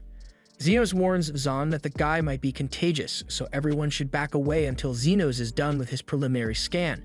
From what Zenos can see, this guy's lungs are a complete mess on the inside, and it reminds him of the red lung disease, so tells Lily keep her distance. The red lung pandemic killed a lot of people back in the day, and it's really contagious, but it should have been completely wiped out after the cure was developed, so Zenos has no idea how this guy contracted it. Just then, Bernardo gets up, and he is impressed by how quickly Zenos was able to diagnose him. He introduces himself as one of the elite healers from the Royal Hospital, although Bernardo isn't particularly good at using healing magic. Just then, Yumin rushes into the clinic looking for Bernardo, and she starts scolding him for doing something as reckless as making himself sick just so he would be taken to Zenos. However, Bernardo says he had no choice if he wanted to meet Zenos, although making himself sick is really starting to hurt. He takes a bottle out of his pocket and drinks it while explaining that he took a drug to give himself symptoms of the red lung disease so the locals would lead him to Zenos. But he tells Zenos he doesn't need to worry because the effects should wear off now that he has taken the antidote. Zenos asks him why he has a drug like that in the first place, so Bernardo explains that he made it while he was coming up with a cure for red lung a few years ago. Zenos is amazed to hear that because that means Bernardo is the famous doctor who created the red lung vaccine and was given the title of elite healer for his efforts. That aside, the reason Bernardo wanted to see Zenos so bad was because the description of his coat reminded him of an old friend of his. He asks Zenos where he got the coat, so Zenos explains that it used to belong to his teacher, although he has no idea where his teacher is now. Moving on, Bernardo asks Zenos if he would like to come work at the Royal Hospital with him, because he has a bit of a situation he could use some help with. Just then, the girls show up, and they heard a strange guy is bothering Zenos, so they are prepared to beat him up if he causes any trouble. Bernardo assures them that he didn't come here to force Zenos to do anything. He simply wants to offer him a contract, and Zenos seems okay with it. Zelfie asks him if he's sure about this, but Zenos thinks it's for the best since now that the Royal Hospital knows about his underground clinic, it would be best to gain Bernardo's support. Besides, back when red lung was a problem, Bernardo went to great lengths to distribute the cure to the people in the slums free of charge, so he's a good person and Zenos believes he can trust him. As part of the agreement, Zenos is brought to the Royal Hospital with Bernardo and Yumin, and he is amazed by how massive this place is. They eventually get to Bernardo's office, and after Zenos has settled in, he explains the terms of the job he wants to hire Zenos for. There have been a series of disappearances lately, so he wants Zenos to look into it. Zenos is fine with doing it, but reconnaissance isn't exactly his specialty, so he asks Bernardo if he's sure if he wants to hire someone like him for this job. Bernardo tells him that as a member of the Royal Hospital, he will have access to several specialized programs, so it should be easy for him to gather information. However, Zenos is worried that if he draws too much attention to himself, then his identity might be revealed. Bernardo tells him he doesn't need to worry about that because he already created a backstory for Zenos, so from now on, if anyone asks, he's been studying abroad and just returned recently. Zenos doesn't think a story like that will be enough to fool the other healers, but Bernardo assures him that with an elite healer vouching for him, no one will question it. For now, Yumin leads Zenos to the hospital dorm where he will be living for the next few weeks, and to Zenos' surprise, he finds Lily waiting for him there. He asks why she's here, so Yumin explains that Bernardo signed off on the forms to allow Lily to move in. The dorm policy states that healers are allowed to live with their spouse and close family, so Lily jokes that this means she's Zenos' wife now. But in reality, Yumin set Lily up as Zenos' little sister. She was the one who suggested bringing Lily here because she felt like Zenos would be more at ease with someone he already knows, and truth be told, Zenos was really worried about leaving Lily on her own, so he is grateful for Yumin's consideration. With that said, Yumin leaves Zenos so he can get settled in, and as soon as she leaves, Carmilla shows up as well. He understands why Lily is here, but he has no idea why Carmilla would want to come all the way to the capital. And honestly, she doesn't have much of a reason. She just really enjoys messing with Zenos since interesting things always happen around him. Zenos asks her if she realizes that with all the healers in the hospital, she might get exorcised if one of them spots her, but Carmilla isn't worried about that because aside from Zenos, there aren't many people here who are strong enough to exorcise her. A little while later, Zenos is in the cafeteria with Yumin, and she asks him how he is adjusting to his new environment so far. Zenos tells her it's not too bad, but he's going to be really busy for a while, and he still doesn't know how he's supposed to get an official healing license. Yumin says she can help with that since she knows the process, so she begins explaining that first, you need to take a healing aptitude test, and if you pass, then you will be accepted into the Royal Healing Academy. Then, after several soul-crushing years of studying, you can take an exam to become officially licensed. That sounds like an awful lot of work, so Zenos is surprised that licensed healers are able to put up with it, but that's not half of it. After you get licensed, you need to take another exam to earn an adventurer license if you want to work out in the field. The same goes for working with the military, and even more tests if you want to raise your rank as a healer. Most of the people in this institution are here to either do research or advance their education, but all this sounds like way too much for Zenos to handle, so he asks Yumin to just tell him about the missing people. Yumin explains that one of the victims was a guy named Fred, and he was an advanced healer here and do research. He was very kind and talented when it came to medicine, and according to Bernardo, Fred was a major contributor to the creation of the red lung cure. Zenos thinks Fred sounds like a good person, so he's worth looking for, but Zenos still doesn't know much about the case, so he asks Yumin if there are any clues. Just then, the cafeteria doors swing open and the Goldrin walks in. Zenos asks who that guy is, so Yumin explains that he is the vice director of the Royal Hospital and a Class 7 advanced healer. Zenos has no idea what Class 7 is supposed to mean, so Yumin explains that healers are classed into 3 levels. Beginner, Advanced, and Elite, and each healer class has 7 levels. A Level 7 Advanced Healer is as high as you can go without becoming an Elite Healer.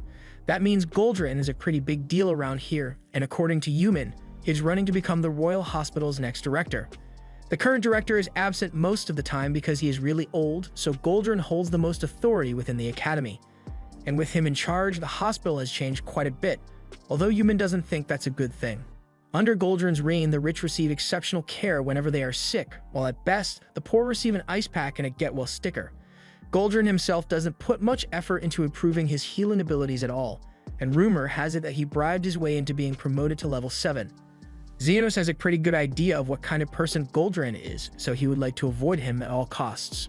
But unfortunately, that isn't an option because Yumin believes Goldrin might have something to do with Alfred's disappearance.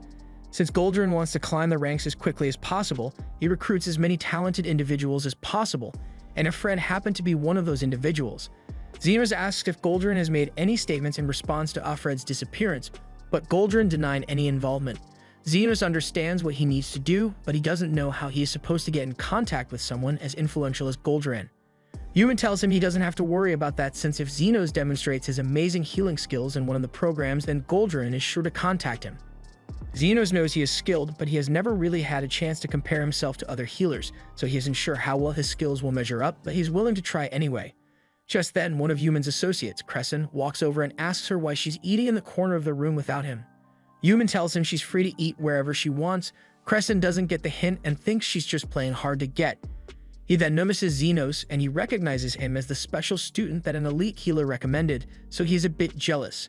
But he decides to just walk away and tell Zenos that he has better not disgrace his sponsor. Zenos asks Yuman what that was all about, so she tells him that Crescent is one of her classmates, and he's a good guy, but ever since he got scouted by Goldrin, his ego has been through the roof. Back when Zenos was younger, he was practicing on a corpse he found in the alley and trying to bring it back to life, but before he could potentially create a zombie, his soon-to-be master appeared and smacked him on the head. He told Zenos that it'd be a waste to use his magic on the dead, so instead, he should use it to help the living. From that point onwards, Zenos' master took him in and started training Zenos in the ways of healing magic along with another kid named Veritra, and after only 1 year, they had both become exceptional healers.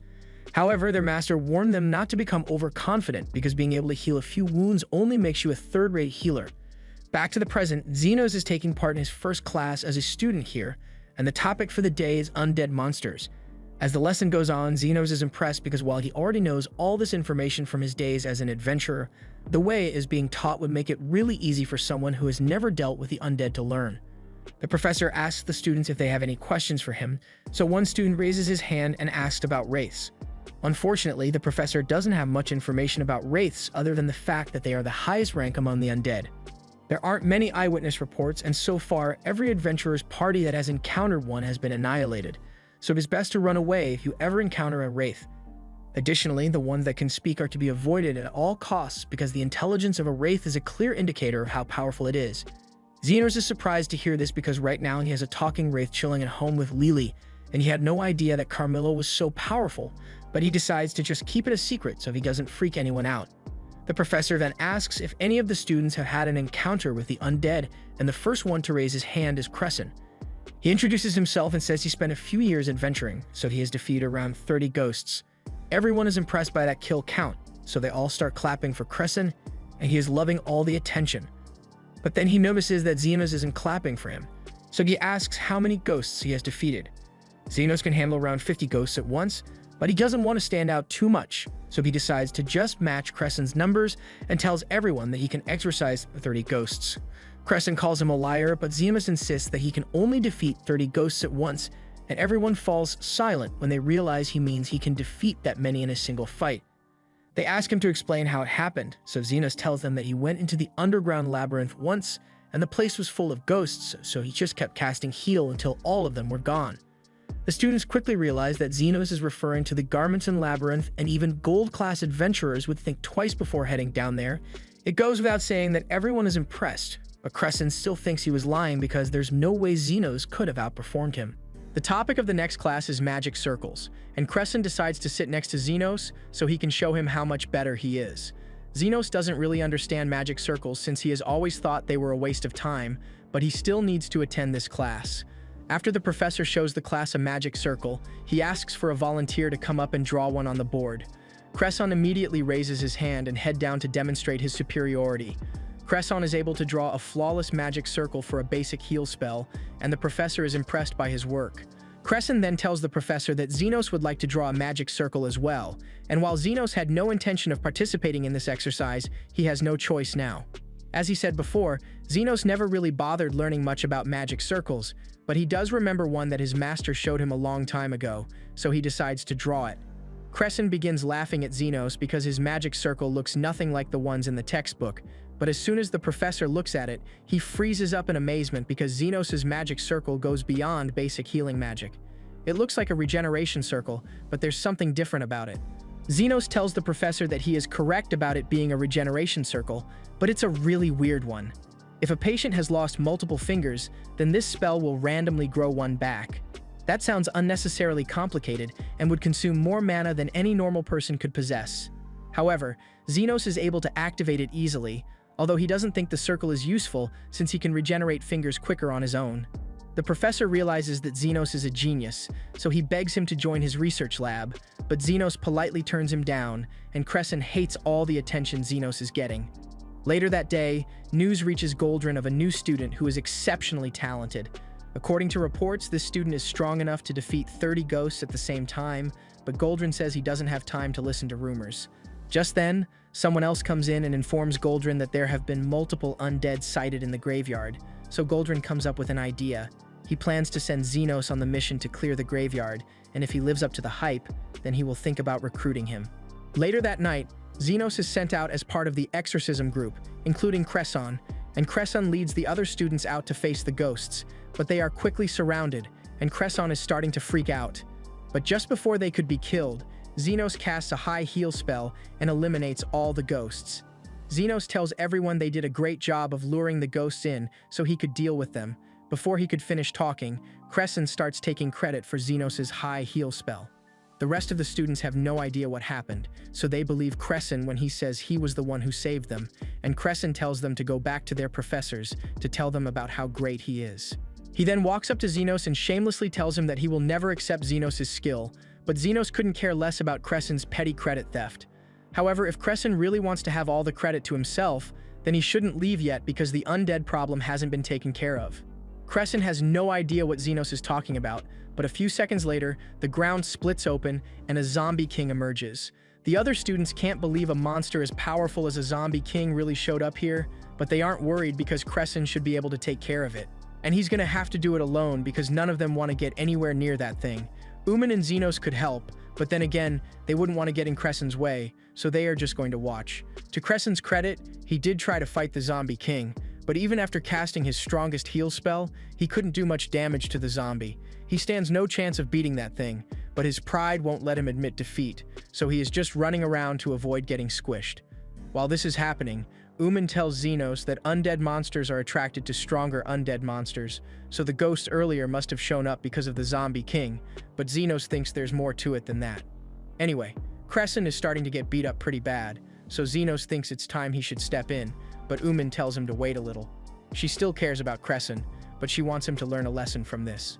Cresson has been holding up so far by healing himself every time he gets smacked into a wall, but eventually he gets grabbed by the zombie and he is about to be eaten, so Zenos finally decides to help.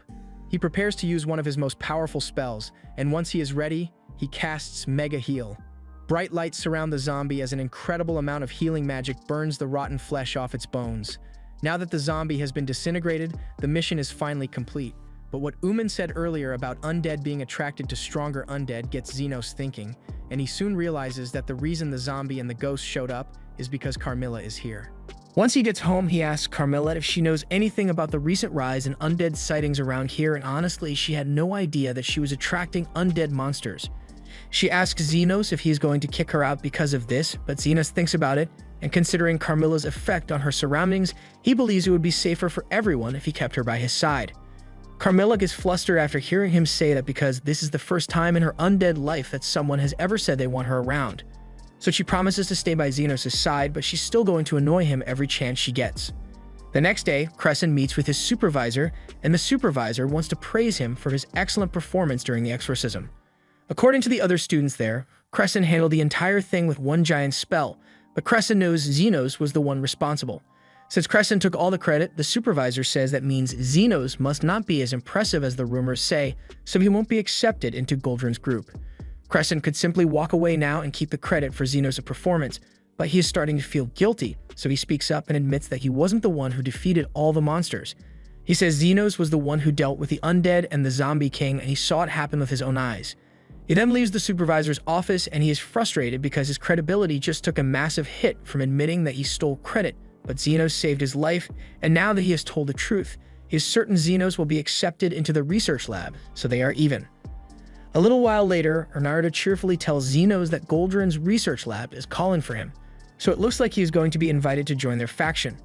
Zenos thinks that's great, but he's a bit surprised since he thought Cresson would have taken credit for the whole undead exorcism thing.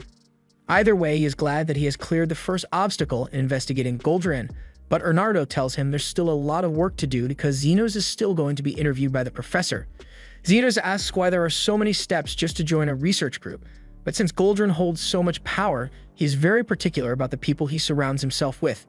Zenos asks why Goldrin even has so much power in the first place, since if he's just an advanced healer, then shouldn't an elite healer like Arnardo have more influence?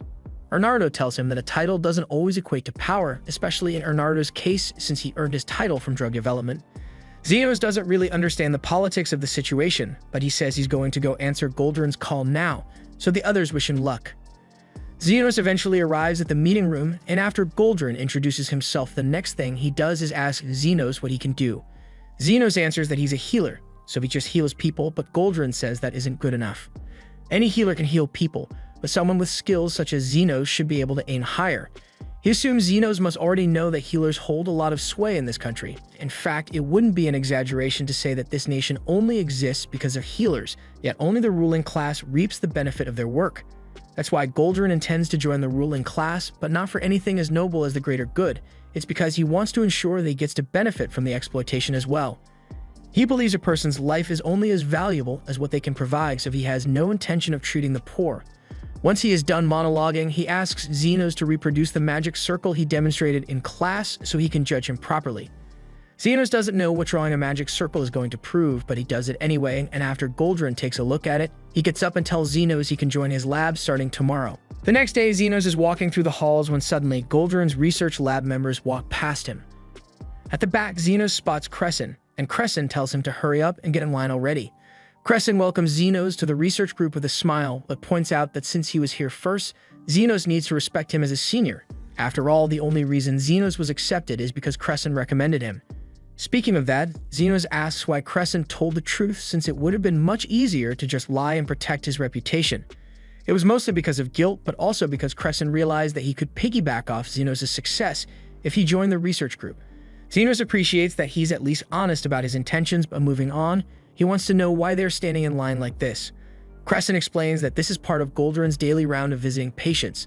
Zenos asks if he really needs this many people for a patient visit, but it's all about making an impression because he only ever visits people who hold positions of power. Zenos is only here because he wants to investigate Goldrin, but he can't do that from all the way back here, so he decides to run up to the front of the line. The patient tells Goldrin that their foot has been hurting really bad since yesterday, so Goldrin takes a look at it, and it turns out to be a minor sprain, so he says he will only need 3 of his subordinates to fix it. Zenos has no idea what Goldrin is talking about, but then he sees him cast his spell and draw energy out from 3 students. He then uses that energy to heal the man's ankle, but it looks like it had some effect on the students Goldrin used. Zenos runs back to Crescent and asks him if he knows anything about the magic that Goldrin just used, so Crescent explains that Goldrin's specialty is health transfer magic. It's magic that can transfer life force from one person to another, and it allows the user to heal serious injuries even if they aren't particularly powerful. For example, if you've got someone who's injured, you can transfer someone else's life force into them to boost their recovery. But more serious injuries require a lot more life force, so the burden is usually split between a group of people, and in most cases, the negative side effects are little more than some slight exhaustion. Zenos says that sounds interesting, and it explains why Goldrin is so keen on keeping as many healers around as possible. But Crescent tells him that's only part of the reason. There are rumors that the current director, Shalbard, is about to retire soon, so Goldrin is trying to secure votes in preparation for the next election. Zenos thanks Crescent for answering all of his questions like this, but while he's at it, he asks Crescent if he has heard of a guy named Fred. Crescent confirms that he knows a Fred, but he isn't much of a fan. The dude got invited to one of Goldrin's dinner parties, and right after he just disappeared. Zenos asks him what he means by dinner party, so Crescent explains that Goldrin often holds dinner parties for all of his favorite subordinates, so it's an honor to be invited to such an event. Yet, a Fred just vanished after going to one of those parties, and no one has heard of him ever since. Zenos later relays all this information to Arnardo, and he figures he has done enough investigating, but Arnardo says they are far from done. This confirms that Goldrin had something to do with Afred's disappearance, but it is not enough evidence to prove that he was the one behind it. He needs Zenos to become one of Goldrin's favorites and infiltrate the dinner party so they can figure out what happened. He even offers to pay Zenos extra if he manages to pull it off. So even though Zenos was hoping he could go home, he agrees to stay and keep investigating, but regardless of how this turns out, he says he wants Arnardo tell him everything he knows about his master once they are done. Meanwhile, back in the slums, Lingma is busy picking the lock on Zenos' clinic, and she eventually manages to get in. She's here because she wants to help Zenos by cleaning the place up while he's gone, but it wouldn't hurt to sniff a bunch of his stuff while she's here. Just then, Lingma senses someone else here, so she gets ready for a fight. But to her surprise, it turns out to be Zofia. They both ask each other what they are doing here, But then Linga notices that Zofia is holding a mop in her hand too, so she must have had the same idea. A few moments later, Lo kicks the door in because she wants to clean the clinic for Zenos as well, but Zofia and Linga were kind of expecting her to show up at some point, although they wish she hadn't kicked the door down because it just made a lot more work for them. The next day in the capital, Zenos meets with Crescent, and Crescent tells him he is being given the great opportunity to look after Goldrin's precious pet dog. In reality, Crescent is just trying to offload his dog-watching duty onto Zenos, but Zenos wonders if Crescent is really even part of the research team, if this is the kind of work he has been doing. Crescent explains that Goldrin is meeting with the 7 major nobles that he has been currying favor with, which is why they have to look after his dog, but Crescent doesn't mind since he believes he can climb his way up to the top of the faction by doing favors for Goldrin. Zenos asks Crescent if he's really hoping for a promotion, and Crescent answers that that's the only reason he is doing any of this. If he gets promoted, then he will be able to join the upper crust of the nation, and then he can have as much fancy stuff as he wants. Zenos is a bit confused since he thought the main reason people become healers is because they want to heal people, and ideally he would be right, but Crescent tells him the world doesn't work this way. There was once a time when Crescent dreamed of healing people and curing diseases, but his healing magic isn't all-powerful, so there's a limit to what he can do. And since he can't save people, he wants to use his power to amass wealth for himself. Just then, a man named Bonds comes over and asks Crescent if he's stuck taking care of Goldrin's dog again. Crescent says he's just doing what he needs to do, but Bonds tells him it will take a lot more than just sucking up to Goldrin if he wants to make it anywhere in life. He then walks off, so Zenos asks Crescent who that guy was. Crescent explains that Bonds is Goldrin's first secretary, but Zenos finds it hard to believe that a guy as irresponsible as that could be a secretary. Crescent understands his skepticism, but Bonds is apparently old friends with Goldrin, so he got the job by nepotism and barely does any actual work. Just then, Bonds yells out Crescent's name, and you must have heard Crescent trash-talking him because he throws his bottle at him. Thankfully, Bonds was too drunk to aim properly, so he misses Crescent, but the bottle lands near Goldrin's dog, and it scares her so much that she runs off. Crescent freaks out because Goldrin would kill him if he lost Madame Milk, so he runs after her, but as Milk runs out into the street, a carriage drives past and Milk gets run over. Crescent runs over to her and starts trying to heal her wounds, but even after using high heal, it's not enough to fully restore Milk's pancake body. Zenos tells Crescent he doesn't need to worry since his healing stopped Milk's bleeding, so she's going to live. However, Crescent tells him that isn't good enough. Even if Milk survives, she's going to have scars, and the only reason Goldrin likes Milk is because of her perfectly fluffy body, so once he finds out about this, Crescent is done for. Zenos doesn't want to see Crescent suffer because of this, so he raises his hand and starts healing Milk. Crescent tries telling him it's pointless, since even if Zenos has enough magic output to defeat a zombie king, it requires a lot of finesse to regenerate skin, so it'd take an elite healer to pull it off.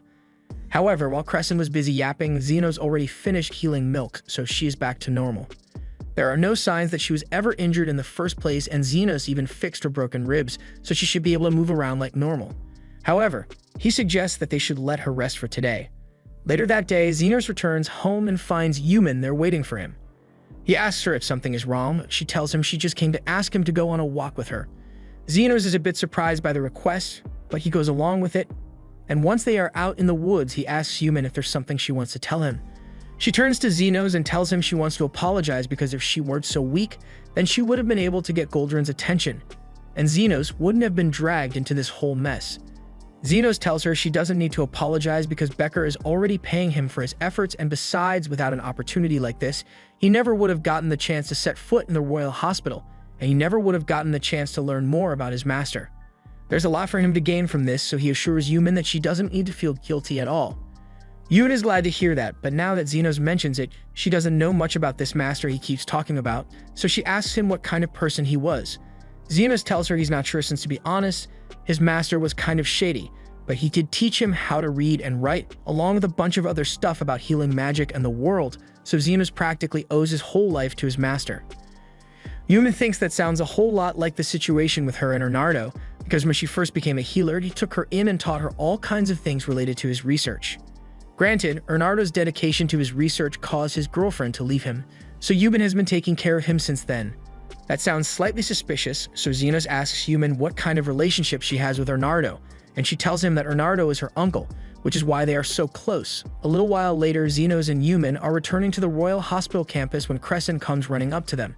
He gets down on his knees and begins begging Zenos for help because he got himself into a bind, and from the look on Crescent's face, Zenos can tell that this is some serious trouble. Goldrin returns to his office after a pint lunch with Lord Fennel, and his second assistant welcomes him back, but he notices that Goldrin seems to be upset about something, so he asks if something went wrong during his lunch. Goldrin tells him that nothing bad happened, but while he was chatting with Lord Fennel, Fennel brought up the fact that his daughter has been suffering from a strange rash on her face, so he was wondering if Goldrin could do something about it. Goldrin thinks about it for a second and concludes that it must be the odd face disease. The disease isn't life-threatening, so it should go away on its own eventually. But if Fennel's daughter wants it gone immediately, then he's going to have to cut out the affected area. However, an operation like that would undoubtedly leave a huge scar, and there's no way Fennel's daughter would be happy with that. He knows he could regenerate her skin with enough donors for the health magic transfers so there'd be no scaring, but Fennel's daughter is apparently so embarrassed about her face that she refuses to let herself be seen by many people. At most, Goldrin might be able to bring in 1 or 2 assistants, but that's about as much as he's going to get Fennel's daughter to agree to. This is really stressing Fennel out, so he decides to go calm his nerves by looking at his precious dog, Milk. However, while he's on his way to Milk's room, he walks past Bonds, and Bonds jokingly mentions that Milk got ran over by a carriage recently. Goldrin is immediately enraged because he believes Bonds had something to do with it, but Bonds tells him to calm down because the dog sitter who was walking Milk healed her already, so she should be perfectly fine. Goldrin decides to let Bonds go for now and rushes over to Milk's room to check on her, and to his surprise, Milk really is alright. She's a little exhausted, but aside from that, there's no sign of any damage or scaring from the accident. Goldrin can't believe there's really a mage capable of healing wounds to the point that there are no scars left, and since he put Crescent in charge of watching Milk, he believes Crescent was the one who did it. That leads us back to Crescent's dilemma. Goldrin has asked him to heal Lord Fennel's daughter, but he doesn't have what it takes to do it. Crescent tells Zenos that Fennel's daughter has come down with a case of odd face, but Zenos doesn't see what the big deal is since odd face is a benign disease that will go away on its own with enough time. Crescent is aware of that, but Fennel's daughter refuses to attend any social functions with her face looking odd, so something needs to be done about it immediately. Zenos asks why he doesn't just cut it out, but Crescent tells him the roots are too deep, so if they tried cutting the affected area out, it would leave a huge scar on her face. And if Crescent messes up the face of one of the 7 most powerful nobles, his life will be over. Yuman asks him why Goldrin even bothered asking Crescent to perform such a demanding task, so Crescent explains that Goldrin heard about the incident with Milk and thinks Crescent was the one who healed her. Yuman tells Crescent he could just come clean about the fact that it was Zenos who really healed Milk, but Crescent is worried that if he reveals he stole Zenos' credit again, Goldrin might dismiss him entirely. That's why he desperately needs Zenos' help to make the operation successful. Just then, Lily shows up to offer everyone some tea, and she introduces herself as Zenos' little sister. Crescent is surprised since he never knew Zenos had such a cute little sister, and Lily really appreciates being called cute. But she tells Crescent that she already belongs to Zenos, so she can't be with him no matter how much he compliments her. That wasn't really what Crescent was going for when he complimented, so he tells Lily that with how close he and Zenos are, he's already practically a part of the family, so she's his little sister. However, Zenos never agreed to be brothers with Crescent. The next day, Goldrin takes Crescent to Fennel's mansion, and Crescent brings Zenos along, but when Fennel finally comes to greet them, he has a panicked look on his face and tells Goldrin that things have become complicated. His daughter, Charlotte, is now refusing to allow any sort of surgery to be performed on her. Charlotte says she doesn't want to let her beautiful face get scarred, but Fennel has complete faith that Goldrin will be able to heal Charlotte without ruining her face, so he asks him to help convince her to agree to the surgery. Goldrin agrees to do so they all head over to Charlotte's room to talk to her. Fennel is the first one to make an attempt, and he tells her that he is certain that her face will be alright if she agrees to the surgery, and that she can trust him because he has never lied to her. However, Charlotte reminds him of the time he said he would get her a fox fur coat as a birthday gift, but gave her nothing instead. That incident wasn't really Fennel's fault, but he can't deny that he broke a promise, so there's nothing more he can say to convince her. Goldrin then decides to give it a try, so he walks up to the door and tells Charlotte that he's a professor from the Royal Hospital, so she can trust him to ensure a successful surgery. However, Charlotte still doesn't want to do it because she is convinced that Goldrin might have been hired by someone to scar her face. While Goldrin and Fennel keep trying to convince Charlotte that the procedure is perfectly safe, Crescent starts having delusional fantasies because he believes that if he manages to cure Charlotte's face perfectly, then she might fall in love with him. And Zenos doesn't even want to bother explaining why that won't happen. Crescent goes ahead and asks Lord Fennel for permission to speak to Charlotte and then introduce himself to her as Goldrin's assistant. However, Charlotte immediately tells Crescent his voice is annoying and he has no right to speak to her. Since everyone else has failed, Goldrin asks Zenos to go talk to her, so he decides to give it his best shot. He walks up to the door, and after introducing himself as an assistant, Charlotte is about to dismiss him, but before she can say a word, Zenos cuts her off and says he wants to talk to her about the surgery. He tells her that it's fine if she doesn't want to go through with the surgery since anyone would be scared of getting their face cut open. Besides, the odd face disease isn't life-threatening, so at worst, she'll end up with a huge mole on the side of her face that looks like an odd lady. That's all they wanted to say, so he turns around and is ready to leave, but Charlotte tells him to wait because the idea of an old lady mole on her face really spooked her. She agrees to let everyone come into her room and asks if what Zenos said was true, so Crescent opens his mouth to give an explanation, but Charlotte tells him to shut up because she still thinks his voice is annoying.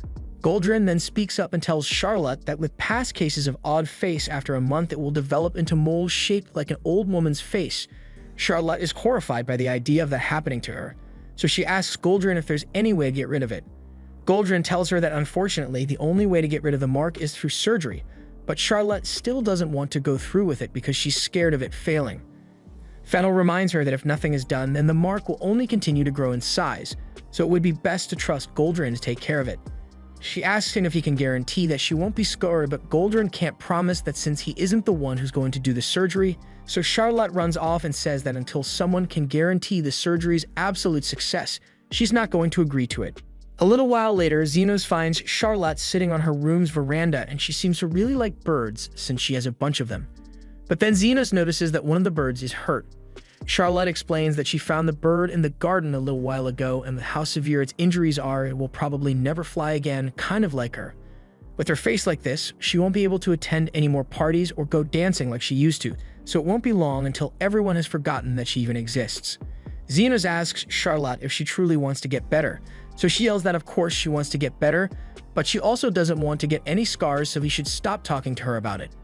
However, while Charlotte was busy yelling, Zenos already healed the little bird's wing, so it's flying around like it was never hurt to begin with. Charlotte can't believe how easily Zenos was able to heal the bird, but Zenos says he can do the same for her. Because whether your nobility is civilian or a peasant, if you are in trouble, then Zenos will do everything he can to help, because that's his job as a healer. Zenos' words have convinced Charlotte that he really does know what he's doing, so she decides to put her faith in him and agrees to the surgery. Once Charlotte has been put to sleep, Fennel leaves the room and asks Goldrin to take care of her. But Goldrin isn't going to be doing a damn thing because he already relegated the surgery to Zenos and Crescent. However, he still plans to take credit for it, so he warns Crescent that he had better not mess up. Zenos can tell that Crescent is panicking, so he says he can just let him handle the entire operation. Crescent is thankful, but he asks Zenos if he has ever done an operation like this before, and technically, Zenos has. But that was back when he was a kid. Either way, he still has more experience than Crescent, so he's about to take over as surgeon, but Goldrin comes up to him and says Crescent has to perform the surgery, so Zenos is forced to become the assistant. Crescent nervously takes the scalpel and tries to begin the surgery, but he can't stop himself from shaking. He has learned about this procedure at the hospital before, so he tries following the textbook guidelines, but Zenos tells him to wait while he performs a body scan. Crescent has no idea what Zenos just did, so Zenos explains that he took a look inside Charlotte's body, and he now knows where all the wart roots are located, so Crescent doesn't have to cut blindly. The surgery progresses smoothly thanks to Zenos' instructions, but just as Crescent is about to cut the final root, he discovers something awful. The root has tangled its way into Charlotte's facial nerves, so to cut it, he would have to cut Charlotte's nerves, but that would change her appearance.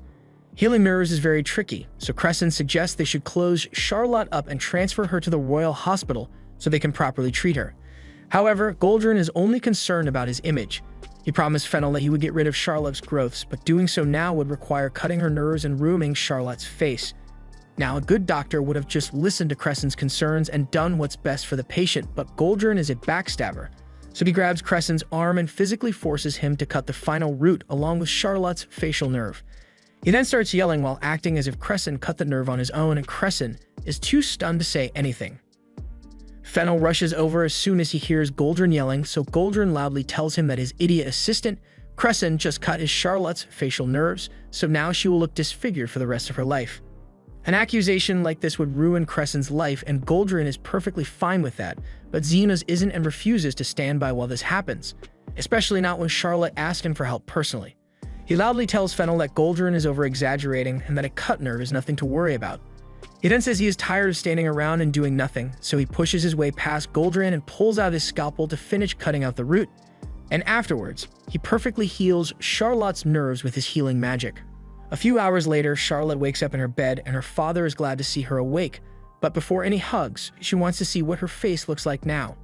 She reaches for a mirror, and as soon as she takes a look at herself, she's brought to tears because growths are really gone. Goldrin took all the credit for the procedure, so Fennel believes he was the one who helped his daughter. Goldrin said he had to leave immediately after the surgery since he had matters to attend to regarding the hospital election, and Fennel promised to give him his full support as thanks for everything he did. However, Charlotte gets the feeling that Goldrin might not be as great as he makes himself out to be. During the surgery, Charlotte remembers hearing Zenos' voice reassuring her that everything was going to be alright, so she knows he must have been the one who saved her, and she will be forever thankful for that. Later on, Zenos is helping Yuman carry a bunch of bottles out from Bernardo's lab, and she explains that these are some of Bernardo's latest concoctions, but she has no idea what any of them do. While they are in the storage room, Crescent comes running in because he has some big news. Both he and Zenos have just been invited to one of Goldrin's private dinner parties. And that sounds like great news, but Yuman notices that Crescent doesn't seem all that happy about it. He says he is excited, but honestly he's a little wary about getting involved with Goldrin after what happened last time. Still, this could lead to a big promotion for him, so he decides to go anyway. With that said, the dinner party is tonight, so Crescent says he will meet Zenos down in the lobby. Goldrin's party soon begins, and all his guests are seated as he informs them that he has secured support from Lord Fennel. Now he is all but guaranteed to be elected as the new director of the Royal Hospital by the end of the month. Everyone cheers for Goldrin, and despite Crescent's earlier hesitation, he is really excited to be here because it's a great chance to socialize with all the high-profile people that Goldrin invited. While Crescent is busy doing that, Zenos gets to work trying to gather information about Alfred, and eventually he learns that at the last dinner party, Alfred had been looking after Bonds. Zenos then walks over to Bonds and asks him if he recalls meeting a guy named Alfred at the last dinner party. He remembers Alfred because while everyone was busy socializing, he took the time to bring a glass of water over to Bonds. Bonds thinks Alfred was a weird guy since he still really liked the kid. He was the only one who paid any attention to him last time since Goldrin usually tells all his students that Bonds is a liar so they should stay away from him. Zenos thinks it's strange that Goldrin would say things like that about Bonds when he's the one who gave Bonds the position of first secretary. Lily asks Bonds why Goldrin gave him such a good position when he doesn't do any work, so Bonds tells her it's because he and Goldrin are old friends. However, when she asks him how he and Goldrin met, Bonds gets irritated and tells her to leave him alone because he doesn't remember anything. Zenos thinks there's no point in bothering Bonds anymore since he seems too drunk to recall any useful information. However, Lily believes Bonds knows one of Goldrin's secrets, so she goes over to a waiter and asks for a few bottles of wine because she plans to get Bonds drunk enough to spill all the dirt he has on Goldrin. Lily spends the next few hours of the party flattering Bonds and getting him to talk about himself non-stop while she pours him drink after drink. Bonds is absolutely wasted just like Lily wanted. While her plan seems to be working well, Zenos is a little concerned by how an innocent girl like her was able to come up with something like this. Lily tells him she learned this trick from Carmilla, and Zenos doesn't appreciate Carmilla filling Lily's mind with nefarious tricks. But it did work out in his favor this time, so he turns to Bonds and asks him if he knows what happened to Alfred after he met him at the last party. Bonds is barely conscious at this point, but he says he remembers Alfred taking him outside to get some fresh air, so Zenos decides to do the same thing. He figures it might get Bonds talking if they recreate the scene a little, so he helps carry Bonds outside for a little fresh air. However, along the way, Bonds trips and drops his bottle of wine, but instead of being upset over it, he starts laughing and talking about the good old days. He seems to think that Zenos is Goldrin, which reminds him of the day that changed everything 13 years ago. Zenos decides to play along with Bonds to get more information, so he pretends to be Goldrin and gets Bonds to keep talking.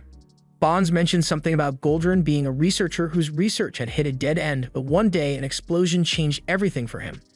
From there, thanks to Lord Fennel's backing, Goldrin was able to become a professor at the Royal Hospital, and now he has managed to weasel his way into potentially becoming the next director. Bonds then falls asleep on the ground, and Zenos is a little disappointed since he feels like he was about to get some really useful info just now, but since Bonds is asleep, there's nothing he can do about it. He tells Lily he'll have to leave him with one of the caretakers, and then they can take a break. Lily asks him if they are done with the info-gathering mission, but Zenos still feels like they are still missing a huge piece of the puzzle. Just then, Carmilla pops up from behind the couch, and Zenos is shocked to see her here, especially since this place is full of healers. But Carmilla says that it's more fun to be annoying when there's danger involved.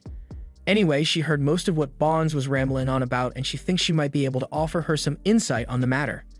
Meanwhile, back in the slums, Zafia and the others are starting to get depressed because Zenos has been gone for so long.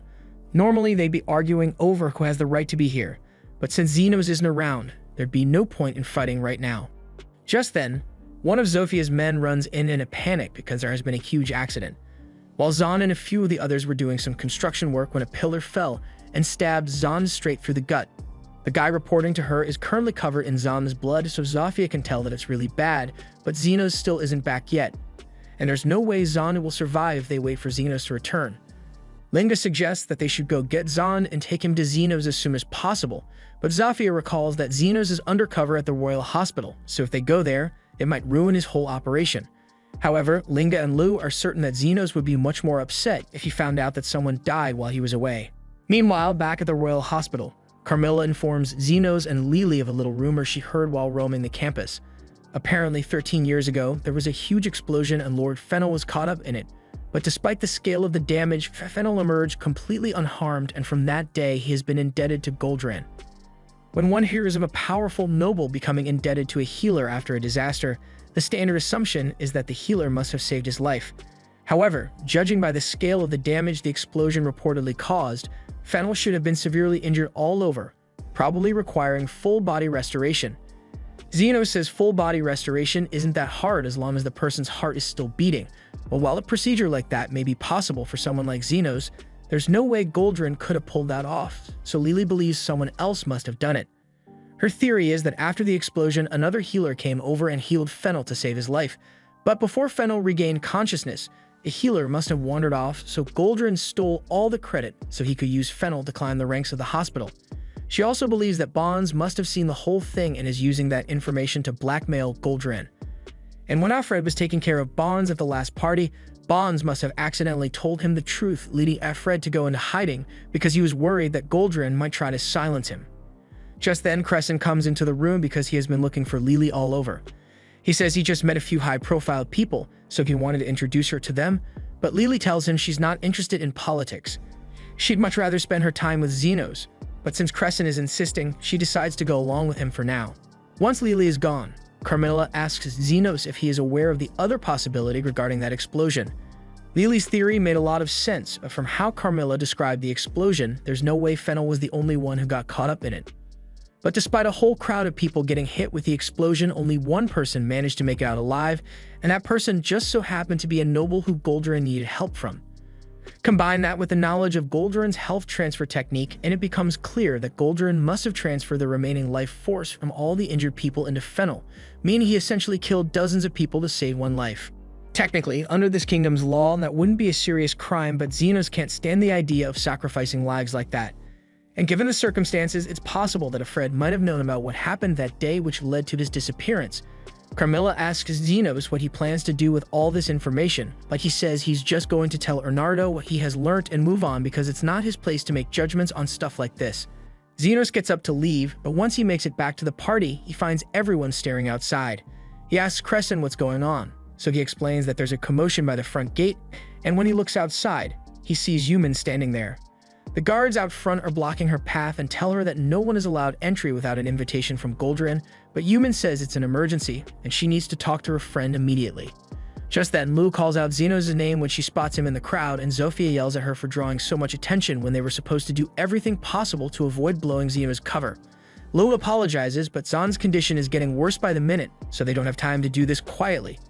Once Goldran hears about what's going on, he demands to know why there are filthy demi-humans at his mansion and immediately orders his guards to throw them out. But in an instant, Linga knocks the guards to the ground and Lu walks in with Zahn on her shoulder. She calls out to Zenos and tells him that this is an emergency, and once everyone hears her say his name, they all start asking if Zenos really associates himself with demi-humans. Zenos ignores them and asks Lu what's wrong, so she explains that Zahn got hurt really bad in a construction accident, so they brought him to the Royal Hospital dorms to find Zenos, but instead they found Human, and after explaining the whole mess to her, she told them that Zenos was here. Goldran walks over to Zenos and demands to know what his relationship is with these demi-humans, but Zenos ignores him and tells the others that he's on his way to help. Goldran asks if Zenos really intends to help those demi-humans because if he does, He'll ruin any chance of becoming one of the chosen few under Goldrin's command. But Zenos doesn't care about being part of an elite faction whatsoever. He's a healer, and that means he heals those who need help. Zenos then says goodbye to Crescent and tells Lily it's time to go, so he picks her up and jumps over the railings to the ground floor. Crescent watches as Zenos runs off with Lily, and he wonders how Zenos could just throw away his bright future as a healer. Goldrin then approaches Crescent and says he had better not be thinking of doing the same thing. Now that Zenos has gone against him, Goldrin swears that he will make sure he never works as a healer in this hospital again. Crescent agrees that it was foolish to go against Goldrin, but while he stands to gain a lot by sticking to Goldrin's ideology, he also recalls how Zenos was willing to heal anyone, whether it was a dog or an aristocrat. And he knows Goldrin is willing to backstab anyone for the sake of power, so he doesn't want to be like him. He decides to follow Zenos' example and jumps from the railing as well so he can help Zenos with the healing. However, by the time Crescent makes it to Zenos, he has already done healing Zom's wound, so he really didn't need to quit to help out. Yunin calls him stupid for throwing away his future for no reason, but she also heard what he said earlier, and those were the most honorable words that have ever come out of his mouth, so she's proud to call him her friend. Although she still thinks he's annoying. The next morning, Zenos goes to meet with Bernardo and explains everything that he learned about Goldrin's secret last night. Bernardo recalls hearing Fred mention that he got caught up in an accident when he was a kid, so he must have been one of the survivors from the incident, and seeing as Goldrin was most likely behind the explosion in the first place, Bernardo thinks it's likely that he might try to perform some huge act of revenge at Goldrin's celebration party for his election as director. In that case, Bernardo is going to have to attend, but that aside, he tells Zenos that he really appreciates all the valuable information he has helped gather, so his job here is officially done. Zenos asks if Bernardo is really okay with him leaving, but this was always the agreement. Zenos will have to stay a little while longer so Bernardo can get the paperwork for Zenos' departure ready, and once that's done, he will tell him everything he knows about his master. But until then, Yumin suggests they should hold a going-away party for Zenos. That night, they all gather in Zenos' room, and Crescent is drowning his sorrows in alcohol because he doesn't know what he will do once Zenos is gone. Yumin and Lily tell him he is acting really pitiful right now, but that doesn't make him feel any better, so Zenos tries to cheer him up by telling him he is adaptable enough to be fine no matter where he ends up. He's glad that Zenos isn't being mean to him, but it doesn't make him feel better at all.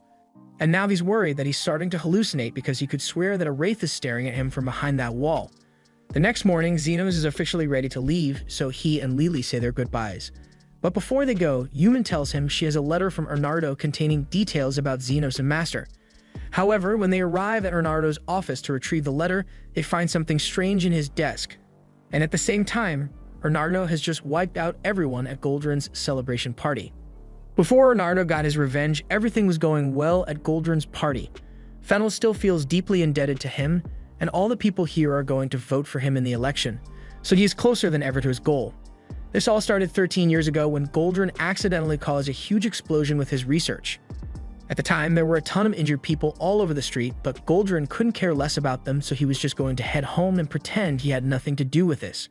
However, he then notices that one of the injured people is a noble, and he realizes that if he saves a noble's life, then he may be able to rise in rank quickly. That's when he decided to take the life force from the rest of the people there and transfer it all to Fennel, so he would be indebted to him.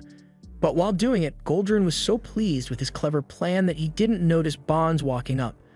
Bonds managed to take a photo of him in the act, so to make sure he wouldn't rat him out, Goldrin had to promise to make Bonds his first secretary and pay him regardless of whether he does any work or not. But once Goldrin bought Bonds' silence, everything worked out for him.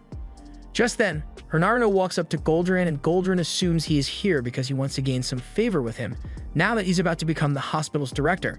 Goldrin recalls hearing something about Bernardo being the one who brought Zenos to the hospital, so Goldrin decides to complain to Bernardo and tells him that Zenos is an absolute fool. Bernardo asks if Zenos did anything to offend Goldrin, so Goldrin says while Zenos may be a skilled healer, he did the unimaginable last night and went to go heal a demi-human. Goldrin believes that the lives of demi-humans and poor people is absolutely worthless, so they are all off dying in service of noble people like him. And hearing those words from Goldrin's mouth was the final straw for Bernardo. Meanwhile, over in Bernardo's office, Zenos and Yumin have just found the photo of Goldrin stealing health from other people to heal Fennel. They soon realize that the picture must be from the incident 13 years ago, and now that Yumin thinks about it, after Zenos explained everything to Bernardo last night, he suddenly got up and said he wanted to have a chat with Bonds. Yuman takes a closer look at the photo in the background. She spots a younger version of Afred injured, so he really was a survivor of the incident. But aside from that, Yuman discovers something even more shocking, because there's a woman in the background as well, and she looks awfully familiar. Back to the party, Goldrin regains consciousness and discovers that everyone in his party is currently unconscious. Bernardo then walks up to him and informs Goldran that he has been poisoned, along with everyone else here. Bernardo is a medicine specialist, but he is also skilled at making strong poisons, so when he arrived, he slipped some into the wine everyone has been drinking. The poison Bernardo made makes people lose consciousness and gradually drains their vitality until they eventually die. If left untreated, they'll all die within about 10 minutes, but Bernardo gave Goldrin a lower dose of the poison, so he has about 15 minutes before he dies. Goldrin is stunned and asks Bernardo why he is doing all of this, but Bernardo simply says he is reenacting the incident from 13 years ago. Goldrin can't believe that Bernardo actually knows about that incident, but Bernardo has suspected Goldrin for a long time now, and he recently managed to get his hands on some concrete proof thanks to the help of Zenos. Goldrin is mortified because he thought Bonds has destroyed that photo after he was given the position he wanted, but apparently he was wrong. Anyway, Bernardo wants to begin the game now, so he reminds Goldrin that earlier he said not all lives are equal. That philosophy is why Goldrin chose to save Fennel and sacrifice the other people, so he is going to have to pay for that decision today. Goldrin tries to argue that the rest of the people would have died anyway, but Bernardo knows that's not true because Afred was among the people who were injured, and he managed to survive. However, Bernardo's wife was also among the people who were injured, and she wasn't so lucky, so she died after Goldrin drained her of her life force. Anyway, Bernardo tells Goldrin that even if he can still use health transfer magic now, it would take a lot of life force to neutralize the poison in his body.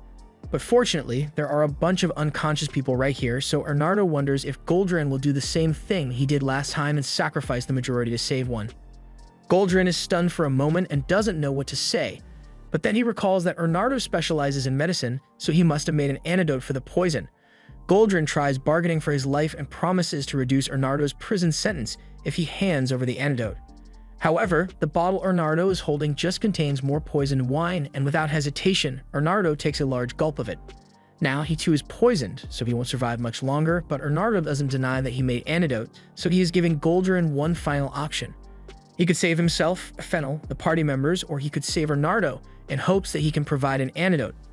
Goldrin asks Bernardo if he really thinks he can get away with this, but Bernardo just tells him to hurry up with his decision because people will start dying soon.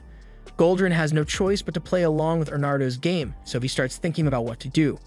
Naturally, he plans to save himself first, and next would be Fennel, and since he can't confirm whether Bernardo really has an antidote or not, he can't risk saving him. Goldrin decides to use everyone's life force to save himself and Fennel, so he starts sucking out their life force. And even though this is what Bernardo expected, he is still a little disappointed that Goldrin chose to sacrifice everyone. The poison Goldrin drank was the weakest of all of them, so he has the most life force left, and if he just sacrificed himself instead, then he could save everyone here. Goldrin stops draining the life force for a moment and yells that of course he's going to sacrifice them to save himself because his life is more important than theirs. Now that he's about to become the director, it is their duty to die for him. Just then, Bernardo coughs up a bit of blood, and he seems really concerned because the poison he made isn't supposed to do this. But while he is thinking, Zenos and the others suddenly burst into the room, and they are shocked when they see what Bernardo has done. Yuman asks him why he would do such a thing, and as her uncle, Bernardo feels like he owes her an explanation. So he tells the story of how he and his fiancée met 13 years ago. They were both rookie healers, but her dream was to save many people, and Bernardo wanted to help her achieve that goal. However, one day he was informed that she was caught in an explosion and died as a result, so Bernardo was devastated. At first, Bernardo thought it was a genuine accident, so he vowed to carry on his wife's legacy and save as many people as possible. However, after Afred was first invited to one of Goldrin's dinner parties, he came back and told Bernardo that his wife's death wasn't an accident and Goldrin was responsible for it. After that, Afred disappeared, leaving Bernardo to wonder if his beloved wife really had been murdered by Goldrin. However, he had no real proof of the allegation and he couldn't find Afred to get more details for him, so he hired Zenos to help so he could get his revenge. Crescent understands how Bernardo must feel, and he agrees that Goldrin is irredeemable trash. But poisoning innocent people just to get revenge on him is absolutely wrong. Zenos agrees with Crescent, and he says he is going to make sure no one dies today. Zenos walks out into the middle of the room so he can reach everyone, but Bernardo doesn't understand why Zenos would go this far because he stands to gain nothing from this. And while that may be true, if Zenos left things as they are now, then Bernardo would become a murderer, and that would make Yumin really sad. He really appreciated the farewell party she threw for him, and he hasn't gotten a chance to return the favor yet, so this is the least he could do. However, even with Zenos' capabilities, Bernardo doesn't think he will be able to cure everyone when he doesn't even know the composition of the poison he's dealing with. However, even if Bernardo were to explain it, there isn't enough time for Zenos to analyze the poison's composition, so he is just going to wing it. He raises his hands and casts Heal, but Bernardo tells him a basic heal spell is useless in this situation since all it does is heal injuries. It does nothing to get rid of the poison in the people's bodies, but Zenos already thought of that. He realized he couldn't get rid of the poison on his own, so he's just going to keep healing everyone to keep them alive until the poison works its way out of their system. Crescent and Yumin offer to help with the healing, so Zenos asks them to cast additional healing on those that are particularly weak. Meanwhile, Bernardo is still in disbelief at the fact that Zenos can sustain this level of output for so long, and seeing everyone work so hard to save people, he is starting to wonder if doing all this was really justified. His wife's goal was to save as many lives as possible, but now the man who killed her is about to become the hospital's new director, and he believes that only the rich and powerful deserve to be saved. Bernardo couldn't just let someone like Goldrin get a hold of that kind of power in the hospital. If he did, then the rich would receive excellent healing, while others wouldn't be able to get medicine at all. But if all lives are equal, then Bernardo realizes he can't take them just for revenge. He falls to his knees and thanks Zenos for saving everyone here, but Zenos tells him he was just doing his job. Although, he does plan to send Bernardo a bill for this since healing all those people was really exhausting. Zenos may have healed everyone else, but he personally doesn't like Goldrin either, so he left him alone. Goldrin cries out in agony and demands that Zenos heal him immediately, but Zenos reminds him that he was already kicked out of Goldrin's faction, so he has no obligation to obey his orders. Goldrin then turns to the rest of his students and tells them to heal him, but even though they were unconscious earlier, they were able to hear everything Goldrin said, so they know he was planning to sacrifice them and no one is willing to help him. Zenos tells Goldrin that all his students have turned their back on him, but Zenos is still willing to save him under one condition. Goldrin is going to have to pay for Zenos' service, and since Zenos is particularly tired right now, he's going to charge a little extra. Zenos says it's fine if Goldrin doesn't want to pay the fee and he's about to walk away, but Goldrin realizes Zenos might actually let him die, so he eventually agrees to pay. However, being healed is the least of his worries because Fennel heard everything about Goldrin causing that explosion 13 years ago, and he is not happy. The following day, Bernardo is taken to jail for interrogation, and Zenos and Yumin pull some strings to come visit him. Yumin is happy that he's back to his usual cheery self. Bernardo is glad that they came to see him so soon, but he's surprised that their visit was approved so quickly. Zenos mentions that he knows someone from the Imperial Guard, and that someone happens to be the vice captain. Zenos thanks her for helping him out, but she says this is nothing compared to what Zenos has done for her, so he doesn't need to worry about it. Anyway, the reason Zenos came today is because he wants to ask Bernardo something. After thinking about the incident yesterday, both Zenos and Yumin don't think Bernardo ever actually intended to poison anyone. Bernardo admits that she's right, because his original plan was to use fake poison to trick Goldrin into confessing to his past crimes. He had prepared a drug that would paralyze the people's bodies but leave them otherwise unharmed to make the trick more believable, but someone switched out the fake poison for real poison, so things got out of hand. Bernardo believes the culprit might have been a Fred, and that he was probably at the party when the whole thing went down. Yumin thinks this is great news since they might be able to clear Bernardo of the charges if they can prove that Alfred switched the poison, but Bernardo cuts her off and reminds her that either way he is still guilty.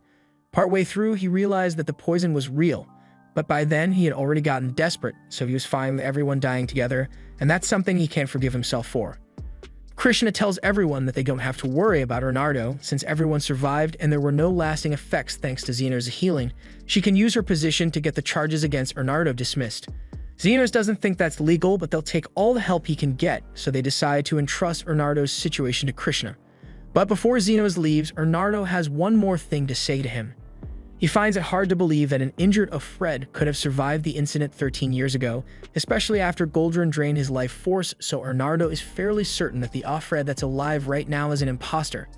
And since Zenos was the one who foiled the imposter's attempt to make Bernardo kill a bunch of the nobles, Bernardo was worried that the imposter might target Zenos next.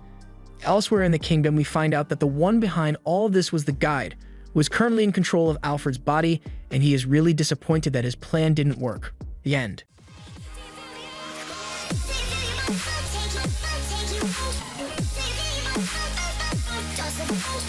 Take you